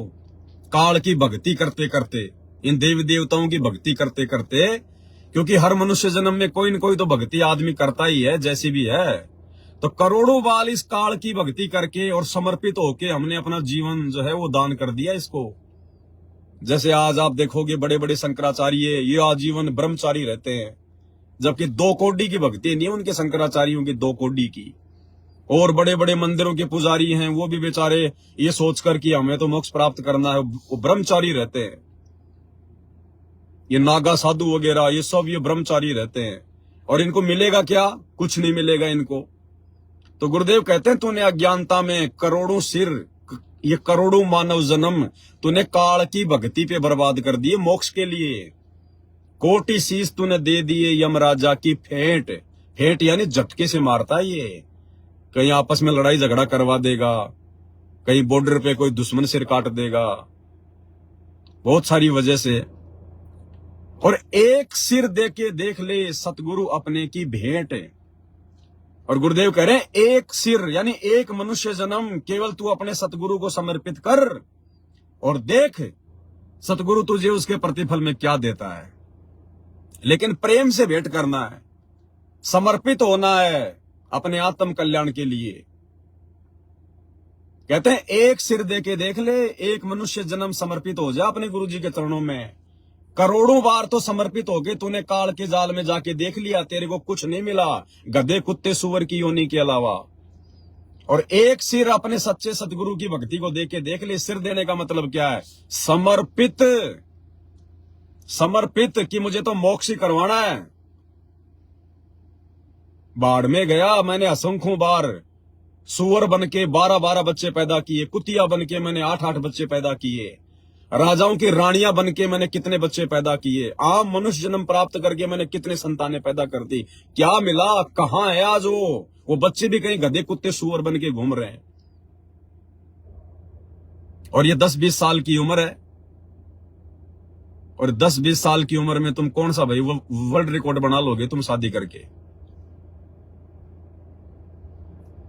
तो भाई और बहनों, दास की प्रार्थना है, विनती है, ये मौका हाथ से अगर निकल गया ना, फिर शादियां करेंगे, फिर अगले जन्मों में और क्या करेंगे, फिर मनुष्य जन्म प्राप्त करेंगे, फिर ये भक्ति तो मिलनी नहीं है, ये सतगुरु तो सतलोक चला जाएगा, फिर हमें मनुष्य जन्म मिलेंगे और हजारों मनुष्य जन्म मिलेंगे इस भक्ति के प्रतिफल में।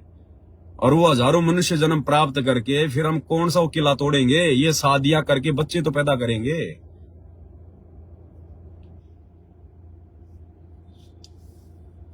तो भाई दास की प्रार्थना है, अगर रमेणी भी करनी है, शादी भी करनी है, तो थोड़ा धैर्य रखो।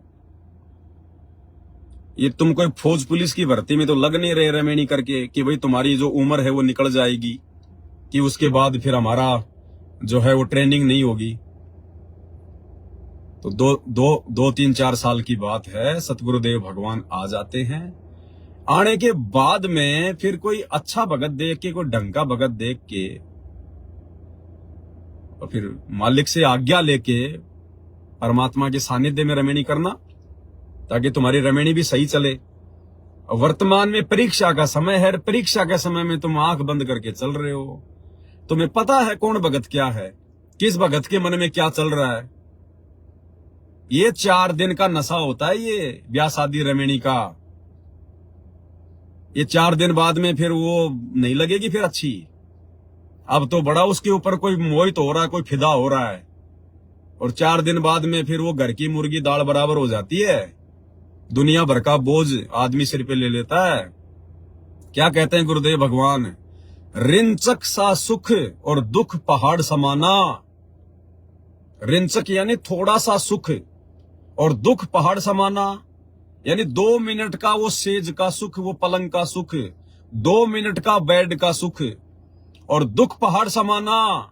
और उसके बाद में वो मूर्ख आदमी दुनिया भर की आपत्तियों पहाड़ जैसा दुख लेके घूमता है पूरी जिंदगी, करके बच्चे पैदा, फिर उसको स्कूल भेजना, उसकी ड्रेस लाना, और आज उसको ये करना, और फिर उसकी कोचिंग करवाना, और फिर कभी बीमार हो गया, कभी क्या हो गया, फिर उसकी ब्याह शादी की चिंता, फलाना दिखना, कोई उल्टा काम कर दिया तो फिर मुकदमेबाजी। तो परमात्मा कहते हैं रिंचक सा सुख, जरा सा सुख, और दुख फिर पहाड़ समाना। ये तो बूर के लाडू बताए परमात्मा ने, बूर के लाडू खाओ तो भी पछताओ और ना खाओ तो भी पछताओ। लेकिन आप और हमें तो ज्ञान दे दिया परमात्मा ने, जड़ बता दी। तो भाई देखो, मैं रमेणी वगैरह के लिए मना नहीं करता, लेकिन जो बातें हैं जो भक्ति मार्ग के अनुसार, जो बातें भक्ति मार्ग में बाधक हैं, और ये जो समय चल रहा है वर्तमान में, ये कितना इंपॉर्टेंट समय है, इसकी महत्वता कितनी है, भाई दास को बताना जरूरी है। और कोई मूर्ख ये सोचे कि हम ब्याह शादी नहीं करेंगे तो फिर बुढ़ापे में फिर हमें कौन संभालेगा, हमारे बच्चे तो होंगे नहीं। तो भाई ये अगर इतना भी अगर कोई सोच रहा है ना कि बुढ़ापे में फिर क्या होगा, मेरा अकेले का क्या होगा, तो वो फिर मूर्ख आदमी है, उसको ना तो अपने गुरु का ज्ञान समझ में आया, ना उसको भक्ति समझ में आ गई। अरे आने वाला समय तो ऐसा समय आ रहा है, भगत लोग, अगर ऐसा कोई भगत भाई अगर दिखाई दे गए ना, संगत में दिखाई दे गया, उसको हाथ जोड़ के अपने घर पे लेके आएंगे कि भगत जी घर पे चलो, सेवा का मौका दो, भगत जी घर पे चलो, सेवा का मौका दो, हम आपको कहीं नहीं जाने देंगे, अब अपने माता पिता की तरह आपकी सेवा करेंगे। क्योंकि समय क्या आ रहा आगे, सतयुग, सतयुग। जैसे वो इंद्रमती रानी और साधु महात्माओं को ढूंढने के लिए भूखी बैठी थी, ऐसे ही भगत भाई बहन आने वाले समय में अगर कोई ऐसा है भगत होगा, अगर ऐसा कोई भाई बहन, कोई माता संगत में होंगी जिनके बेटा बेटी नहीं होंगे, बुढ़ापे में जिनकी सेवा करने वाला कोई नहीं होगा, उनको ढूंढ ढूंढ के लाके अपने घर पर अपने माता पिता से भी 100 गुना अच्छी सेवा करेंगे। इस भक्ति से इतनी दया, धर्म, इंसानियत, मानवता हमारे हृदय में सतगुरु रामपाल जी भगवान जो है बल्कि भर रहे हैं। वरना सतयुग जैसा माहौल क्या आएगा। सतयुग में अपना पराया नहीं होता कोई, अपने जैसा दुख लोगों को दूसरे का दुख लगता है, उसको कहते हैं सतयुग। कोई भेदभाव नहीं, कोई अमीरी गरीबी नहीं, कोई जाति पाति नहीं, कोई धर्म की बातें नहीं। जीव हमारी जाति है, मानव धर्म हमारा, हिंदू मुस्लिम सिख ईसाई धर्म नहीं कोई न्यारा। तो इस सतगुरु रामपाल जी की भक्ति में वो पावर है इस भक्ति की शक्ति से सतयुग आएगा, ऐसा आचार विचार व्यवहार हो जाएगा लोगों का। तो आपको बुढ़ापे में परमात्मा, और गुरुदेव ने सत्संगों में क्या बताया, ऐसे ऐसे उदाहरण दिए गुरुदेव ने। जो भगवान की भक्ति करता है ना, तो भगवान भी नौकर का रूप बना के उसकी सेवा करने चला जाता है। ये तो असंख्य अनंत कोटि कलाओं का स्वामी है, चाहे जितने रूप बना ले भगवान। वो एक भगत था, उसको दस्त हो गए थे, उसकी सेवा के लिए एक नौकर रहा करता था। अब एक दिन उसकी तबीयत खराब हो गई, उसको लग गए दस्त, उस भगत को जो भगवान की भक्ति करता था, बूढ़ा हो रहा था। और उधर से नौकर की मां मर गई, तो उसने कहा कि महाराज जी मेरी मां मर गई, जाना जरूरी है। अब उसने भगत ने भी नहीं रोका कि भाई बहुत दिन हो गए लड़के को, और मैंने 20 दिन इसको जान दे, देखी जाएगी मेरे भाग में जैसा है, दुख सुख पाके अपना काम करूंगा। वो नौकर चला गया अपने गांव, और आधी घंटे बाद में उस नौकर का रूप बना के भगवान आ गया। और 1 महीने तक जब तक वो नौकर नहीं आया, भगवान ने नौकर बन के उसकी टट्टी पेशाब उठाई, उसका खाना बनाया, उसके कपड़े धोए, और कई बार वो धमका भी दिया करता था, अरे तू ढंग से काम नहीं करता। डांट खा खा के भगवान ने अपने भगत की जो है मतलब लैट्रिन उठाई। तो यही तो भगवान है वर्तमान में, वो सतगुरु रामपाल जी भगवान, जिसने ये सारे उदाहरण पेश किए। तो क्या नहीं करेगा परमात्मा। अरे दास किसको कहते हैं, सपने में बरड़ाई के जय कोई कहिए राम, वाके पक्की पावड़ी मेरे तन का चाम। इतना प्यार करता है भगवान अपने भगत से, लेकिन हम अभी तक भगवान की परिभाषा से अपरिचित है। हम अभी भगवान की परिभाषा से अपरिचित है। हमने तो भगवान इनको मान लिया जिनके हाथों में 8-8 हथियार हो, जिनके हाथों में तीर कमान हो, भाला हो, कोई त्रिशूल हो, कोई सुदर्शन चक्कर हो। हमने तो इनको भगवान मान रखा है, जो थोड़ा सा कुछ बोल दे उसकी गर्दन उड़ा दे। तो अभी तो हम भगवान की परिभाषा से भी अपरिचित है। भगवान किसे कहते हैं? भगवान वो है जो केवल सुख दे, दुख नाम की चीज ना दे, उसको कहते हैं भगवान। हर प्रकार की वस्तु दे, तो वो भगवान धरती पर सतगुरु रामपाल जी है। इनके ज्ञान से समझ में आएगा, भक्ति विधान से समझ में आएगा। तो भाई और बहनों, आपने वर्तमान में जो धरती पर परमात्मा प्रकट है और जो मोक्ष का समय है, जिस मोक्ष के समय के लिए देवी देवता भी तरसते हैं, ये साधु संत ऋषि महात्मा लाखों हजारों साल जंगलों में गुफाओं में तपस्या करके मर गए, उनको भगवान की छाया के दर्शन नहीं हुए। और आज वो भगवान खुद हमें सतलोक ले जाने के लिए आया हुआ है, और हम गफलत कर रहे हैं। फिर ये भगवान असंख्य जन्म नहीं संभालेगा, फिर जो इस मौके को चूक जाएगा, इस समय को। अरे अगर कोई बहन बेटी अगर इस ज्ञान को समझ के अगर शादी नहीं करना चाहेगी, पहली बात तो ये बताओ, अगर किसी ने अगर जो है वो लड़की के रूप में जन्म ले लिया, तो क्या जरूरी है कि शादी करना उसके लिए कोई जरूरी है? कोई संविधान में लिखा हुआ है क्या कि भारत सरकार आपको जो है बल्कि जेल में डाल देगी अगर आपने लड़की होने के बावजूद अगर आपने शादी नहीं की? तो लड़के शादी क्यों नहीं करते और फिर भी अपने माँ बाप के घर में रहते हैं? तो क्या लड़की अपने माँ बाप के घर में नहीं रह सकती? क्या लड़की को अधिकार नहीं है क्या? कानूनन उसको बराबर का अधिकार है। ये तो हम लोगों ने समाज को बिगाड़ रखा है। ये तो हम सामाजिक लोगों की आध्यात्मिक अज्ञानता के चलते अपनी घटिया सोच है कि लड़की को घर में नहीं रखना चाहिए, जवान लड़की को घर में नहीं रखना चाहिए। अरे वो जवान लड़का जरूर आपकी इज्जत पे दाग लगा देगा, लेकिन वो जवान बेटी कभी माँ बाप की इज्जत पे दाग नहीं लगाती। कोई जरूरी है? अपने माता पिता के पास में रहो, भक्ति करो और परमात्मा प्राप्त करो और निकलो यहां से। जब लड़का आजीवन अनमैरिड रह के माँ बाप के घर में रह सकता है, तो क्या लड़की नहीं रह सकती क्या? ये कॉमन सेंस की बातें हैं। हमने दुनिया देख के नहीं चलनी है, हमने भक्ति मार्ग को देख के चलना, अपने सतगुरु को देख के चलना है। अगर समाज की मर्यादाओं में फंसोगे ना, जिंदगी में भक्ति नहीं कर पाओगे। और आपकी तो अकेली माँ है। अरे बहन जी, आपका तो सोने पे सुहागा है, क्यों चक्कर में पड़ रही हो फालतू में? क्यों बच्चे पैदा करने की मशीन बन रही हो जबरदस्ती? और साथ संगति से इतना ज्ञान लेके, इतना समझ के अपने सतगुरु भगवान को, और फिर विषय वासना में भाग रही हो। आप तो अपनी माँ की सेवा करो, आराम से बढ़िया रहो, बुढ़ापे में उसकी भी भक्ति बनेगी, उसकी भी सेवा होगी, और अपनी भक्ति कर। और शादी करनी है तो भाई गुरुजी के आने के बाद देखना, बाकी आपकी मर्जी है। मैं कोई जबरदस्ती तो शादी वाले दिन आपका हाथ पकड़ के अलग करूंगा नहीं। आपने पूछा इसलिए मैंने बता दिया, इस भक्ति मार्ग के रूल के हिसाब से। तो भाई और बहनों, हर प्रकार से परमात्मा ने समझा रखा है।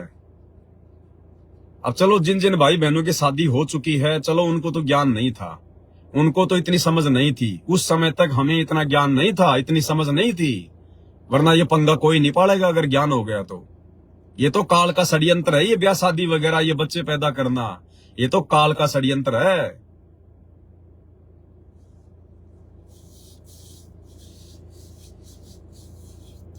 अरे इंजड़े भी तो इंसान है, वो कौन सी शादियां करते हैं? अरे वो कौन सी शादी करते हैं बताओ? क्या उनका बुढ़ापा नहीं कटता? उनके समाज के लोग उनकी बढ़िया सेवा करते हैं। जिनके बेटा बेटी है ना, उनसे अच्छी सेवा उन हिंजड़ों की होती है, उन किन्नरों की। उनके ग्रुप के लोग बुढ़ापे में उसकी सेवा करते हैं बैठे बैठे। अरे तो भगवान मिल गया, ठीक है। जिसको सतगुरु रामपाल जी की भक्ति प्राप्त नहीं है, जिसको ये अनमोल ज्ञान प्राप्त नहीं है, वो चाहे 20-20 शादियां करो, उसको तो ज्ञान नहीं है। अरे तुम्हें तो सब कुछ पता चल गया, भगवान धरती पर क्यों आया हुआ है, आप और हमें मनुष्य जन्म क्यों मिला है, हमारा मकसद क्या, हमारा टारगेट क्या है, और कितने समय की बात है ये। तुम्हें तो और भी हकीकत का पता चल गया कि जब तक सतगुरु रामपाल जी भगवान धरती पर हैं संत रूप में, तब तक ही मोक्ष प्राप्त होगा। उसके बाद में भक्ति चलेगी, इनका मार्ग चलेगा हजारों साल, लेकिन मोक्ष नहीं मिलेगा।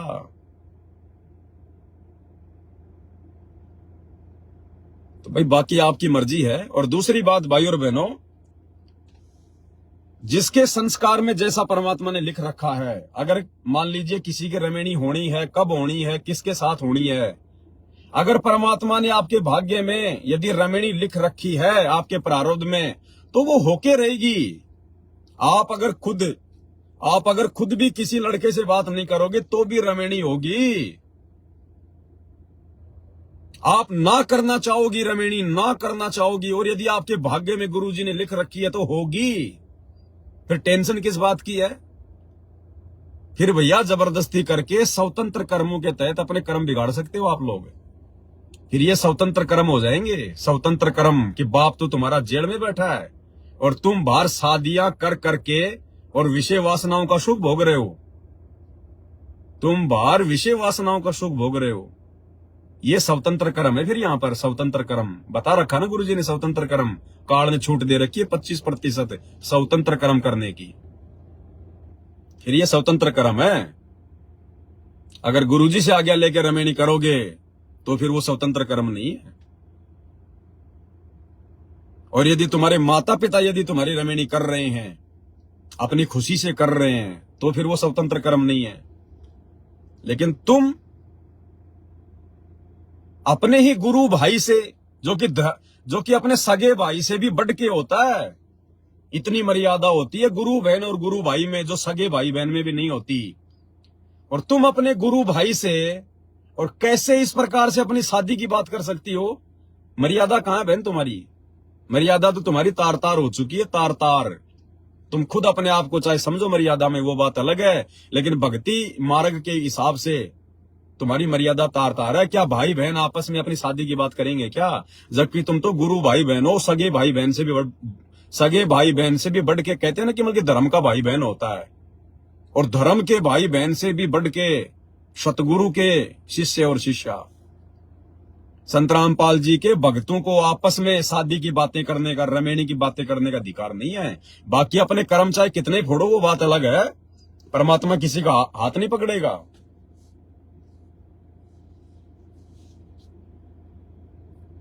तो ये आपकी अपनी मौज है, आपकी अपनी मर्जी है। और फिर आप कह रही हो कि मेरी माता जी कह रही है कि मैं तो रिश्तेदारों को बुलाऊंगी, और आपने उनको फिर अपनी तरफ से ये कह के कि साधारण खाना खिलाओगी तो बुला सकती हो। क्यों बुला रही हो बारात? अरे क्यों बुलाई जा रही हो बारात भाई? अगर साधारण खाना खिलाओगी तो क्या सभी रिश्तेदारों को बुला लोगे क्या? ड्रामा कर रहे हो, रमेणी कर रहे हो? क्या कहा सतगुरु ने? अगर रमेणी करनी है, 2-4 आदमी इधर से 2-4 आदमी उधर से, इन आश्रम वालों की तरह संगत को इकट्ठा करके इन आश्रमों में ये ड्रामेबाजी करने की आवश्यकता नहीं होती। और रमेणी नहीं, फिर रामायण हो जाती है, रामायण। तो ये भी तुम्हारी कमजोरी है, ये कहना कि अगर साधारण खाना खिलाओगी तो रिश्तेदारों को बुला सकती हो। वो तो 100 को इकट्ठा कर लेगी, वो तो अपने 100 रिश्तेदारों को इकट्ठा कर लेगी, फिर तुम क्या करोगी? उसने बुलाया अपने किसी और एक रिश्तेदार को और वो अपने साथ में लेके गाड़ी 4 को और बैठा लाया, तुम उसके धक्के मारोगी? तो ये किसने आज्ञा दे दी आपको बहन जी? आपके गुरुजी के कौन से ज्ञान में लिखा हुआ है कि भीड़ इकट्ठी करो आप? और फिर मुझसे पूछ रही हो कि भगत जी माता जी कह रही है कि नहीं, मैं तो अच्छे से अच्छा खाना खिलाऊंगी और सारे रिश्तेदारों को बुलाऊंगी। और फिर आप मेरे से पूछ रही हो कि भगत जी अब मुझे क्या करना है? क्यों, आपको ज्ञान नहीं है इस बात का? आपको इस बात का ज्ञान नहीं है क्या? पवन दास से यश करवा के मुझे जो है की बलि का बकरा बनाना चाह रहे हो क्या? क्या आपको नहीं पता कि पवन दास इसके बारे में क्या जवाब देगा? तो ये भी आपकी आध्यात्मिक ज्ञानहीनता है, आपकी नादानी, आपकी कमजोरी है। आप खुद मना नहीं कर सकते अपनी मम्मी को, लेकिन आप मना इसलिए नहीं कर रही क्योंकि आपके मन में शादी के लड्डू फूट रहे। आप विरोध इसलिए नहीं कर पा रही, मना नहीं कर पा रही क्योंकि आपके खुद के मन में शादी के लड्डू फूट रहे हैं। अगर इस समय अगर मम्मी को नाराज कर दिया और कुछ कर दिया तो क्या पता रमेणी होने दे, नहीं होने दे। तो ये आपकी कमजोरी है क्योंकि आपका स्वार्थ बीच में आ गया यहां पर। तो बहन जी मैं क्यों कहूंगा कि आप बुलाओ, अच्छा खिलाओ या बुरा खिलाओ? मेरे गुरुदेव भगवान ने तो साफ कह रखा है कि भैया मुश्किल से 2-4 आदमी लड़के वाले और 2-4 आदमी लड़की वाली, इससे ज्यादा ड्रामाबाजी नहीं। अब फिर आप जानो बहन जी, आपकी मम्मी जाने, आपका अपना ज्ञान आधार जाने। मेरे आपसे देखो, मैं तो आपको जानता भी नहीं बहन जी, खाली आपका मैसेज आया मेरे पास, तो उसी आधार से मैंने आपको जवाब दिया है। और ना मेरा किसी से कोई राग द्वेष ईर्ष्या होती है। अगर कोई अच्छा करेगा तो अपने आत्म कल्याण के लिए करेगा, बुरा करेगा तो अपने लिए करेगा। मेरा तो बिगड़ने वाला कुछ है नहीं। मुझे तो परमात्मा ने एक मौका दे दिया वीडियो बनाने के लिए, ताकि आप जैसी गलती यदि और भाई बहन संगत में कर रहे हैं तो उनको एक शिक्षा मिल जाए। बाकी तो आपकी मौज है, आपकी मर्जी है। अरे हमें तो काल के लोक में जीवित मरना है। तुम लोग जीवित होकर उठ रहे हो, तुम लोग जीवित होने की सोच रहे हो और परमात्मा कहते हैं जीवित मरना पड़ेगा। अरे कैसी कैसी कथाएं सुनाई गुरुजी ने, कैसी कैसी कथाएं हमें जगाने के लिए कि ना जाने कौन सी चोट इस आत्मा को लग जाए, कौन सी चोट लग जाए इस आत्मा को। अरे भाई और बहनों, हम जिस विषय वासना में सुख ढूंढ रहे हैं ना, जिस विषय वासना में हम लोग सुख ढूंढ रहे हैं, संभोग क्रिया में जो सुख ढूंढ रहे हैं, जिस दिन आपको ये ज्ञान होगा ना सतगुरु का, अगर आपकी भक्ति सही प्रकार से चल पड़ेगी, आपको इससे बड़ा कोई दुख दिखाई नहीं देगा, इससे बड़ा कोई दुख दिखाई नहीं देगा।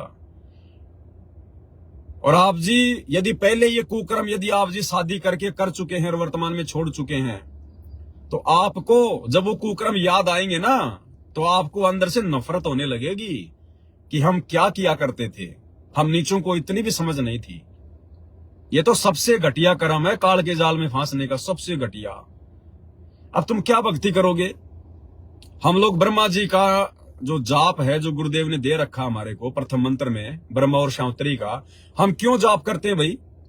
हम क्यों फंसे हुए हैं यहाँ पर 21 ब्रह्मांड में? हमारे ऊपर ऋण चढ़ा हुआ इन सब का, ब्रह्मा शांतरी का, गणेश जी का, लक्ष्मी जी का, विष्णु जी का, दुर्गा जी का, शंकर पार्वती का। इन पांचों जो ये प्रधान देवता हैं, जो हमारे शरीर में, हमारी रीढ़ की हड्डी में जो ये कमल रूप में है, हम क्यों फंसे पड़े हैं? क्योंकि इनका हमारे ऊपर ऋण है, ऋण। और ये ऋण कैसे उतरेगा? जब हम इनकी भक्ति करेंगे। भक्ति मतलब हम इनकी साधना करेंगे, हम इनके नाम की वो मजदूरी करेंगे।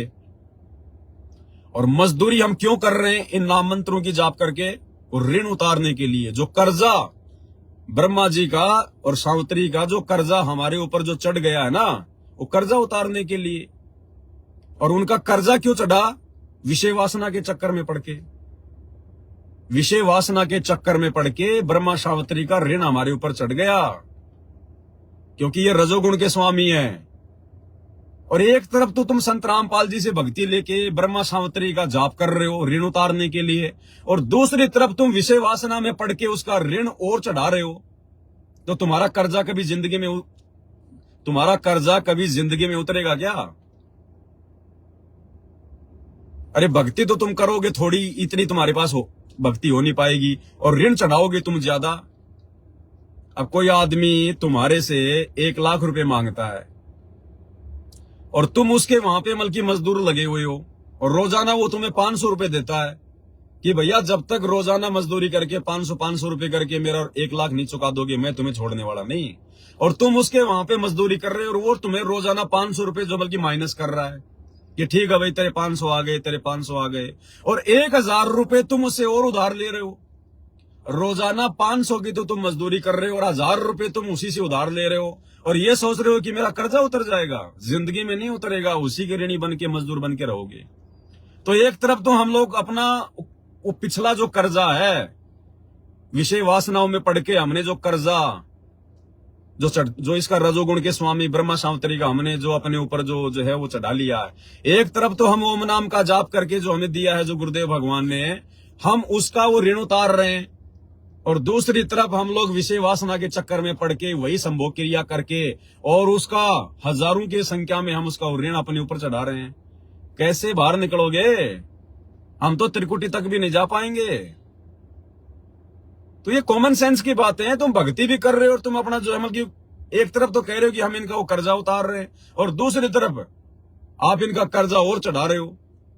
तो कैसे कर्जा उतरेगा भाई? कर्जा उसका उतरेगा जो आगे से कोई ऋण ना ले और पिछला धीरे धीरे मेहनत मजदूरी करके उतारेगा। तो भाई भक्तों, कॉमन सेंस का भी प्रयोग करो। कॉमन सेंस का हमें जीवित मरना पड़ेगा इस काल की तरफ से। ये काल हमें उस समय तक नहीं छोड़ेगा जब तक हम इसकी किसी भी सुविधा का फायदा उठाएंगे अपनी मौज मस्ती के लिए। और ये ब्याह शादी होती है ना, कोई देश के लिए कोई बहुत बड़ा महान कोई महापुरुष पैदा करने के लिए शादियां नहीं करता है, ध्यान रख लेना। कोई देश के लिए कोई नागरिक पैदा करने के लिए शादियां नहीं करता है, सिर्फ मौज मस्ती के लिए शादियां होती है। और मौज मस्ती में फिर वो बच्चे पैदा हो जाते हैं, उनमें आगे चल के चाहे कोई महापुरुष बन जाओ और चाहे कोई चोर गुंडा बन जाओ, वो बात अलग है। बाकी शादी कोई भी आदमी ये सोच के नहीं करता कि मैं देश के लिए बहुत अच्छा जो मैं कि प्रधानमंत्री पैदा करूंगा, मैं बहुत अच्छा कोई नेक नागरिक जो है मैं वो पैदा करूंगा। कोई नहीं करता नेक नागरिक पैदा करने के लिए शादियां, सब अपने मनोरंजन के लिए करते हैं। वो तो पैदा हो जाते हैं, फिर जिसका जैसा भाग्य है, भाई किसी ने चोर बनना या किसी ने कोई मंत्री बनना, वो फिर आगे बढ़ता हो। तो हम तो अभी आनंद ले रहे हैं इस काल के लोक में, और जब तक हम आनंद लेंगे तब तक काल हमें छोड़ेगा कैसे? क्या कथा सुनाई गुरुजी ने? एक तोते की कथा सुनाई। एक सेठ और सेठानी थी, एक परिवार था, और एक तोता पकड़ के ले आए वो कहीं से और पिंजरे में डाल दिया। अब उनको बड़ा आनंद आवा, हमारे घर पे तोता, बोल मिठू मियाँ मियाँ बोल, बोल प्यूं प्यूं बोल, उससे खेले। कोई दिन हो गए, तोता भी बड़ा दुखी हो गया, परेशान हो गया, क्या करें क्या ना करें, इस जेल से छूटे कैसे? क्योंकि तोता तो स्वतंत्र घूमने वाला प्राणी है ना, जिस प्रकार ये आत्मा इस शरीर में आके फंस गई काल के लोक में, जबकि आत्मा तो स्वतंत्र घूमने वाली जो है मतलब वो है वहां पे सतलोक में। तो एक दिन तोते ने कहा, जब वो सेठ जी अपने गुरुजी का सत्संग सुनने के लिए जा रहा था, वो जो सेठ था वो सत्संगी था, तो तोते ने दिमाग लगाया एक दिन, और तोते ने कहा कि सेठ जी, बोले हाँ जी, बोले सत्संग में जा रहे हो? बोले हाँ। बोले हमारा भी एक छोटा सा काम कर दोगे? बोलो भाई, आप अपने गुरुजी से मेरी एक प्रार्थना लगा देना, एक मेरी अरदास लगा देना। हाँ भाई, क्या अरदास लगाऊं? अपने गुरुजी से ये पूछ के आना कि गुरुजी मेरे घर पर जो तोता है उसकी मुक्ति कैसे होगी, वो पिंजरे से बाहर कैसे निकल सकता है, उसकी मुक्ति कैसे होगी? तो सेठ ने कहा कि ये तो कोई बड़ी बात नहीं, मैं पूछ के आ जाऊंगा, क्या दिक्कत है इसमें? तो सेठ जी गया, सत्संग सुना। आते समय उसने तोते की प्रार्थना अपने गुरुजी से एकांत में रख दी। कहा कि गुरुजी ऐसे ऐसे मेरे घर पे तोता है। उसने ये सवाल किया कि गुरुजी से पूछना कि मेरी मुक्ति कैसे होगी? अब सेठ जी ने जैसे सवाल किया, गुरुजी धड़ाम से जमीन पे गिरे, एकदम बेहोश हो गए, यूं ना हिले ना डुले, जैसे मर गया। अब सेठ जी तो बिल्कुल अक्का बक्का हो गया कि यार मैंने तो क्या कर दिया, कहीं मेरा नाम ना लग जाए, क्या पता इसको हार्ट अटैक आ गया, क्या आ गया, कहीं मैं ना फंस जाऊं। सेठ तो वहां से भाग लिया, घर पे आ गया। आते तोते ने पूछा कि सेठ जी मेरी प्रार्थना करी गुरुजी से। सेठ ने कहा, रे नालायक, क्या है की प्रार्थना, मेरे को मरवा देता तू, तेरी प्रार्थना के चक्कर में तो मेरे को जेल हो जाती। बोला क्या हुआ? बोला जैसे ही मैंने तेरी अरदास की कि गुरुजी मेरे घर पर एक तोता है, उसने अरदास लगाई है कि गुरुजी से पूछना कि मेरी मुक्ति कैसे होगी, मैं कैसे इस पिंजरे से बाहर निकल पाऊंगा। और नालायक गुरुजी तो बेहोश होके गिर गए। मैंने हिलाया डुलाया, कोई रिएक्शन ही नहीं दिया, मैं तो छोड़ के भाग के आ गया। तोता समझ गया, शब्द सैन सतगुरु की पहचान पावे अटल सुहागरे। सेठ तो मूर्ख था, नहीं समझा, सत्संगी था फिर भी नहीं समझा, वो तोता समझ गया। रात को सो गए सारे परिवार वाले, सुबह उठे तो सेठ ने देखा, रे तोते को क्या हो गया, बिल्कुल गर्दन टूटी हुई, सारा सब कुछ यूं। सेठ ने यूं हिलाया पिंजरा तो यूं हो गया, पिंजरा अगर यूं हिलाया तो यूं हो गया। अब सेठ ने सोचा, रे ये तो मर गया, और भाई ये तो जानवरों में जो है मतलब बीमारी भी आ रही है, और कहीं कोई बैक्टीरिया ना आ जाए, कहीं हम और ना बीमार हो जाएं। उसको मरा हुआ जान के सेठ ने तुरंत पिंजरा खोल दिया, और जैसे ही पिंजरा खोला तुरंत तोता उड़ के और आजाद हो गया तुरंत, क्योंकि वो संकेत समझ गया गुरु का। उस गुरु ने यह संदेशा दिया था कि बेटा अगर पिंजरे से मुक्त होना है तो जीवित मरना पड़ेगा, जैसे मैंने जीवित मर के इस सेठ को दिखाया। बेटा जीवित मरना पड़ेगा, और जब तक जीवित नहीं मरेंगे तब तक ये सेठ तुम्हें घर से बाहर नहीं निकालेगा। वो सेठ समझो काल, और तोता समझो आत्मा, और ये पिंजरा समझो 21 ब्रह्मांड।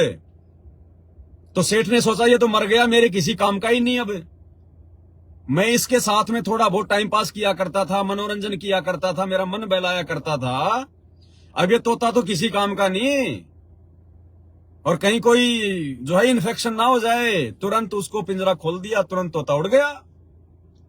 तो भाई जब तक हम इस काल का मनोरंजन करते रहेंगे, शादियां करके, विषय वासना के चक्कर में पड़ के, बच्चे पैदा करके, तब तक ये काल हमें कैसे छोड़ेगा, ये हमसे खेलता रहेगा। हम तो इसके लिए खिलौने हैं, तब तक ये काल हमसे खेलता रहेगा, हमें नहीं छोड़ेगा, पिंजरा नहीं खोलेगा। और जब तक हम पूरी तरह से काल के लिए नहीं मर जाएंगे कि हम तेरे किसी काम के नहीं, अब हम तेरी किसी भी ऐसी सुविधा का फायदा नहीं उठा रहे। हमें जो भी सुविधा देगा हमारा सतगुरु देगा, और सुविधा हम सतलोक में लेंगे। अगर आनंद भी लेंगे तो सतलोक में लेंगे। गुरुजी ने बता दिया कि बेटा यहां तो आनंद नाम की चीज नहीं है, ये आनंद भी जो तुम यहां पर विषय वासना में ढूंढ रहे हो, इससे भी अरबों खरबों गुणा उत्तम आनंद सतलोक में है। वहां पे जो तुम्हारी जो घरवाली होगी, जो हंसनी होगी, जो भगतमती होगी, वहां पे ये गंदा काम नहीं होता, वहां तो नूरी शरीर है। लेकिन एक दूसरे को देख देख के इतना आनंद आता है। गुरुजी कहते हैं यहाँ के संभोग क्रिया में भी वो आनंद नहीं है, यहाँ की संभोग क्रिया से अरबों खरबों गुणा आनंद। वहां तुम एक दूसरे के ऊपर मोहित होकर, मन मोहित होकर तुम आनंद प्राप्त करोगे। उस सुख का यहां वर्णन ही नहीं किया जा सकता। तो सोचो सतलोक में क्या सुख होगा, और हम यहां का सुख नहीं छोड़ रहे। ये गंदा सुख, झूठा सुख, 2 मिनट का सुख, उसके बाद में शकल से भी अच्छे नहीं लगते आपस में, और हम इसी सुख में घुसे हुए हैं। और काहे का सुख है ये, उसके बाद में दुख ही दुख है। फिर वो तोता तोती पैदा हो जाएंगे, फिर कभी उनके कपड़े, कभी उनकी लेटरिन साफ करना, कभी गोद में टट्टी करेगा, कभी कहां करेगा, हैं? फिर भरते रहना उनकी स्कूल की फीस।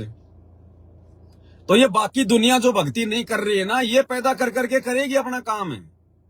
अरे आप और हमें ज्ञान हो गए तो हमें तो निकलना है यहां से। अब भी बच्चे पैदा करने में लगे रहोगे क्या? ये बाकी दुनिया जो भक्ति नहीं करेगी आने वाले समय में, जिसको ज्ञान नहीं होगा, वो करती रहेगी बच्चे पैदा।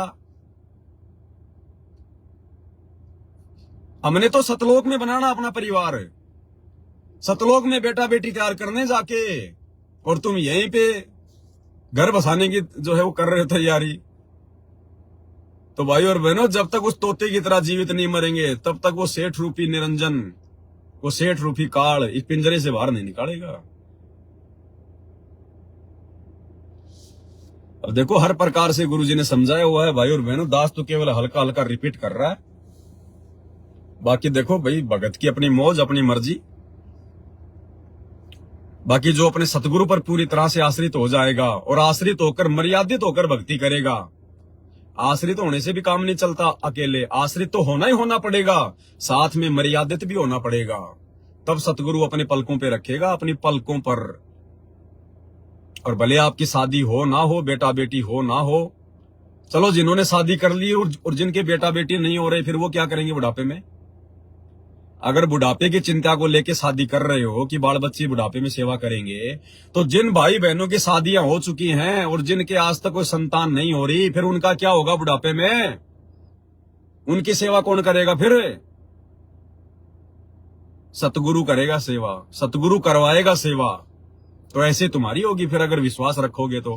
कहे कबीर सुनो बे साधो, मैं तो हूं विश्वास में।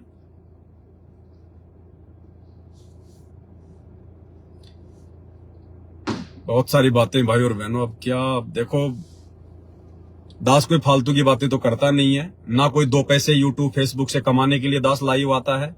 ये तो हराम की कमाई है, हम तो सपने में भी नहीं सोच सकते यूट्यूब फेसबुक की कमाई। और ना हमारे पास में इतना फालतू समय है। यहाँ तो एक एक श्वास की कीमत बता रखी है गुरुजी ने। कहता हूं कहीं जात हूं, कहूं बजाकर ढोल, श्वास जो खाली जात है 3 लोग का मोल। और ये दास बार बार लाइव नहीं आना चाहता, मेरी अंदर से इच्छा नहीं होती लाइव आने की, लेकिन जब परमात्मा की तरफ से ज्यादा ही जब मतलब दबाव आता है, तब दास लाइव आता है। क्योंकि मैं नहीं चाहता कि बार बार मेरे वीडियो देख के आप लोग भी अपना समय खराब करो। और मैं डरता हूं कि कहीं परमात्मा मेरे वीडियो ज्यादा देखने से, या मेरी जो है कहीं कोई भगत जो है मतलब उनका कोई समय बर्बाद ना हो जाए। नहीं, इस दास के पास तो इतने टॉपिक हैं, इतने सब्जेक्ट हैं, दिन में अगर 20 बार लाइव आऊं तो भी थोड़ा है, लेकिन परमात्मा से थोड़ा भय है, डर है। मैं कोई पब्लिसिटी के लिए, कोई अपने नाम प्रचार के लिए, मैंने कोई चुनाव थोड़ी लड़ना है कि मैंने कोई वोट बैंक कोई तैयार करना है। ये दुनिया तो अपने स्वार्थ के लिए करती है, सोशल सेवा वगैरह जो भी होती है, अपने फायदे के लिए, अपने स्वार्थ के लिए, अपनी पब्लिसिटी के लिए, जान पहचान के लिए। हम तो जान पहचान मिटाने में लगे हुए हैं, हमें जान पहचान बनानी नहीं है यहाँ पर। हमने तो 21 ब्रह्मांड से अपनी आइडेंटिटी समाप्त करनी है। परमात्मा ने बता दिया, बेटा आज तो ये मनुष्य जन्म प्राप्त करके तू अपनी आइडेंटिटी बना लेगा। आज तो तू अपनी पहचान बना ले, और कल को जब गधा कुत्ता सुअर बन के घूमेगा तब कौन जानेगा तेरे को। तो हमने तो अपनी आइडेंटिटी समाप्त करनी है मेरे भाई। हमने तो सतलोक चलना है। ये लास्ट एंड फाइनल हमारा ये मनुष्य जन्म है, लास्ट एंड फाइनल। और जिसने बढ़ाना है भाई वो करो फिर अपनी आइडेंटिटी।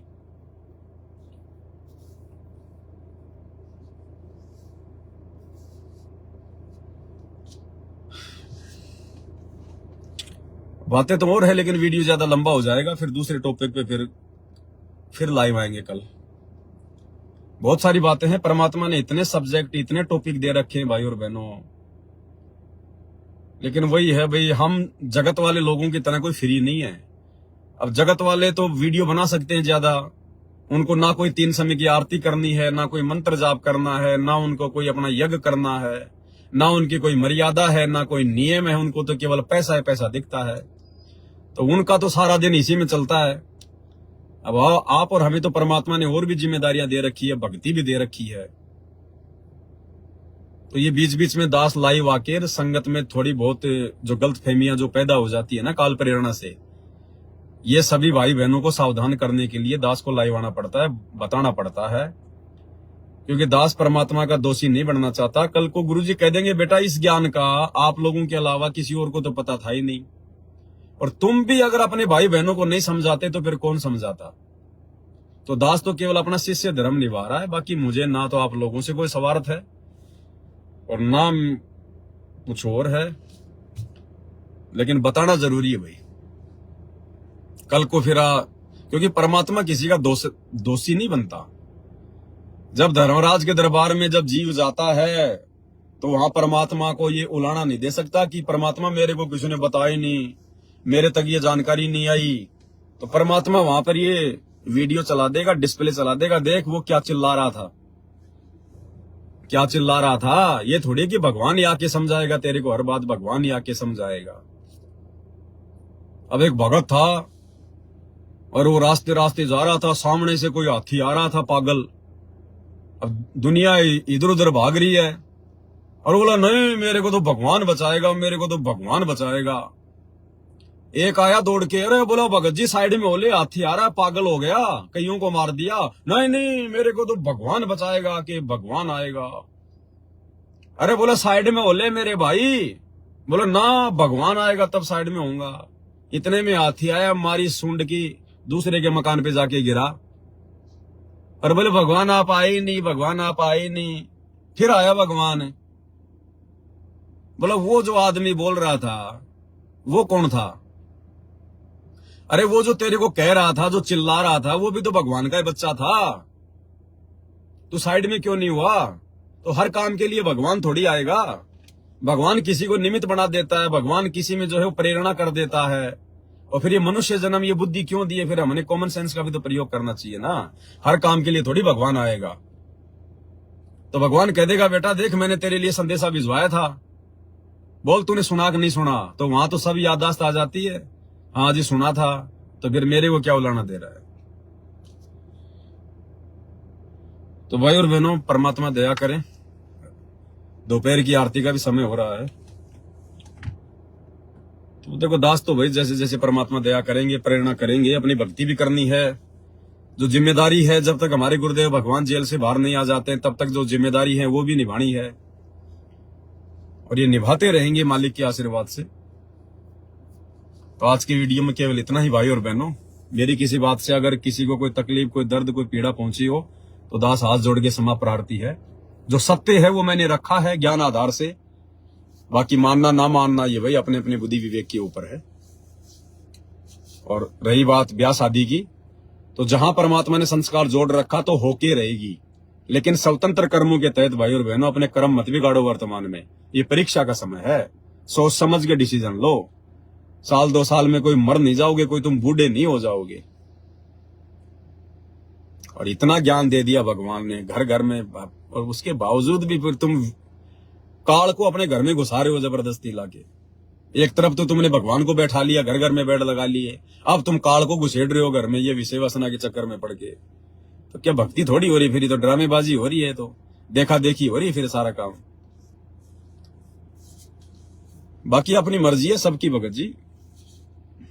परमात्मा से सद्बुद्धि की भीख मांगो। वर्तमान में ये थोड़ा बहुत समय है, कुछ लेना देना नहीं है, फिर कुछ भी लेना देना नहीं है। इस स्टेज पे आकर साथ संगति से इतना जुड़कर, इतना ज्ञान लेकर भी अगर कोई गलती करेगा फिर परमात्मा नहीं संभालेगा। फिर भाई साहब करते रहना फिर बच्चे पैदा अगले जन्मों में। बंदी छोड़ सतगुरु रामपाल जी भगवान की जय हो।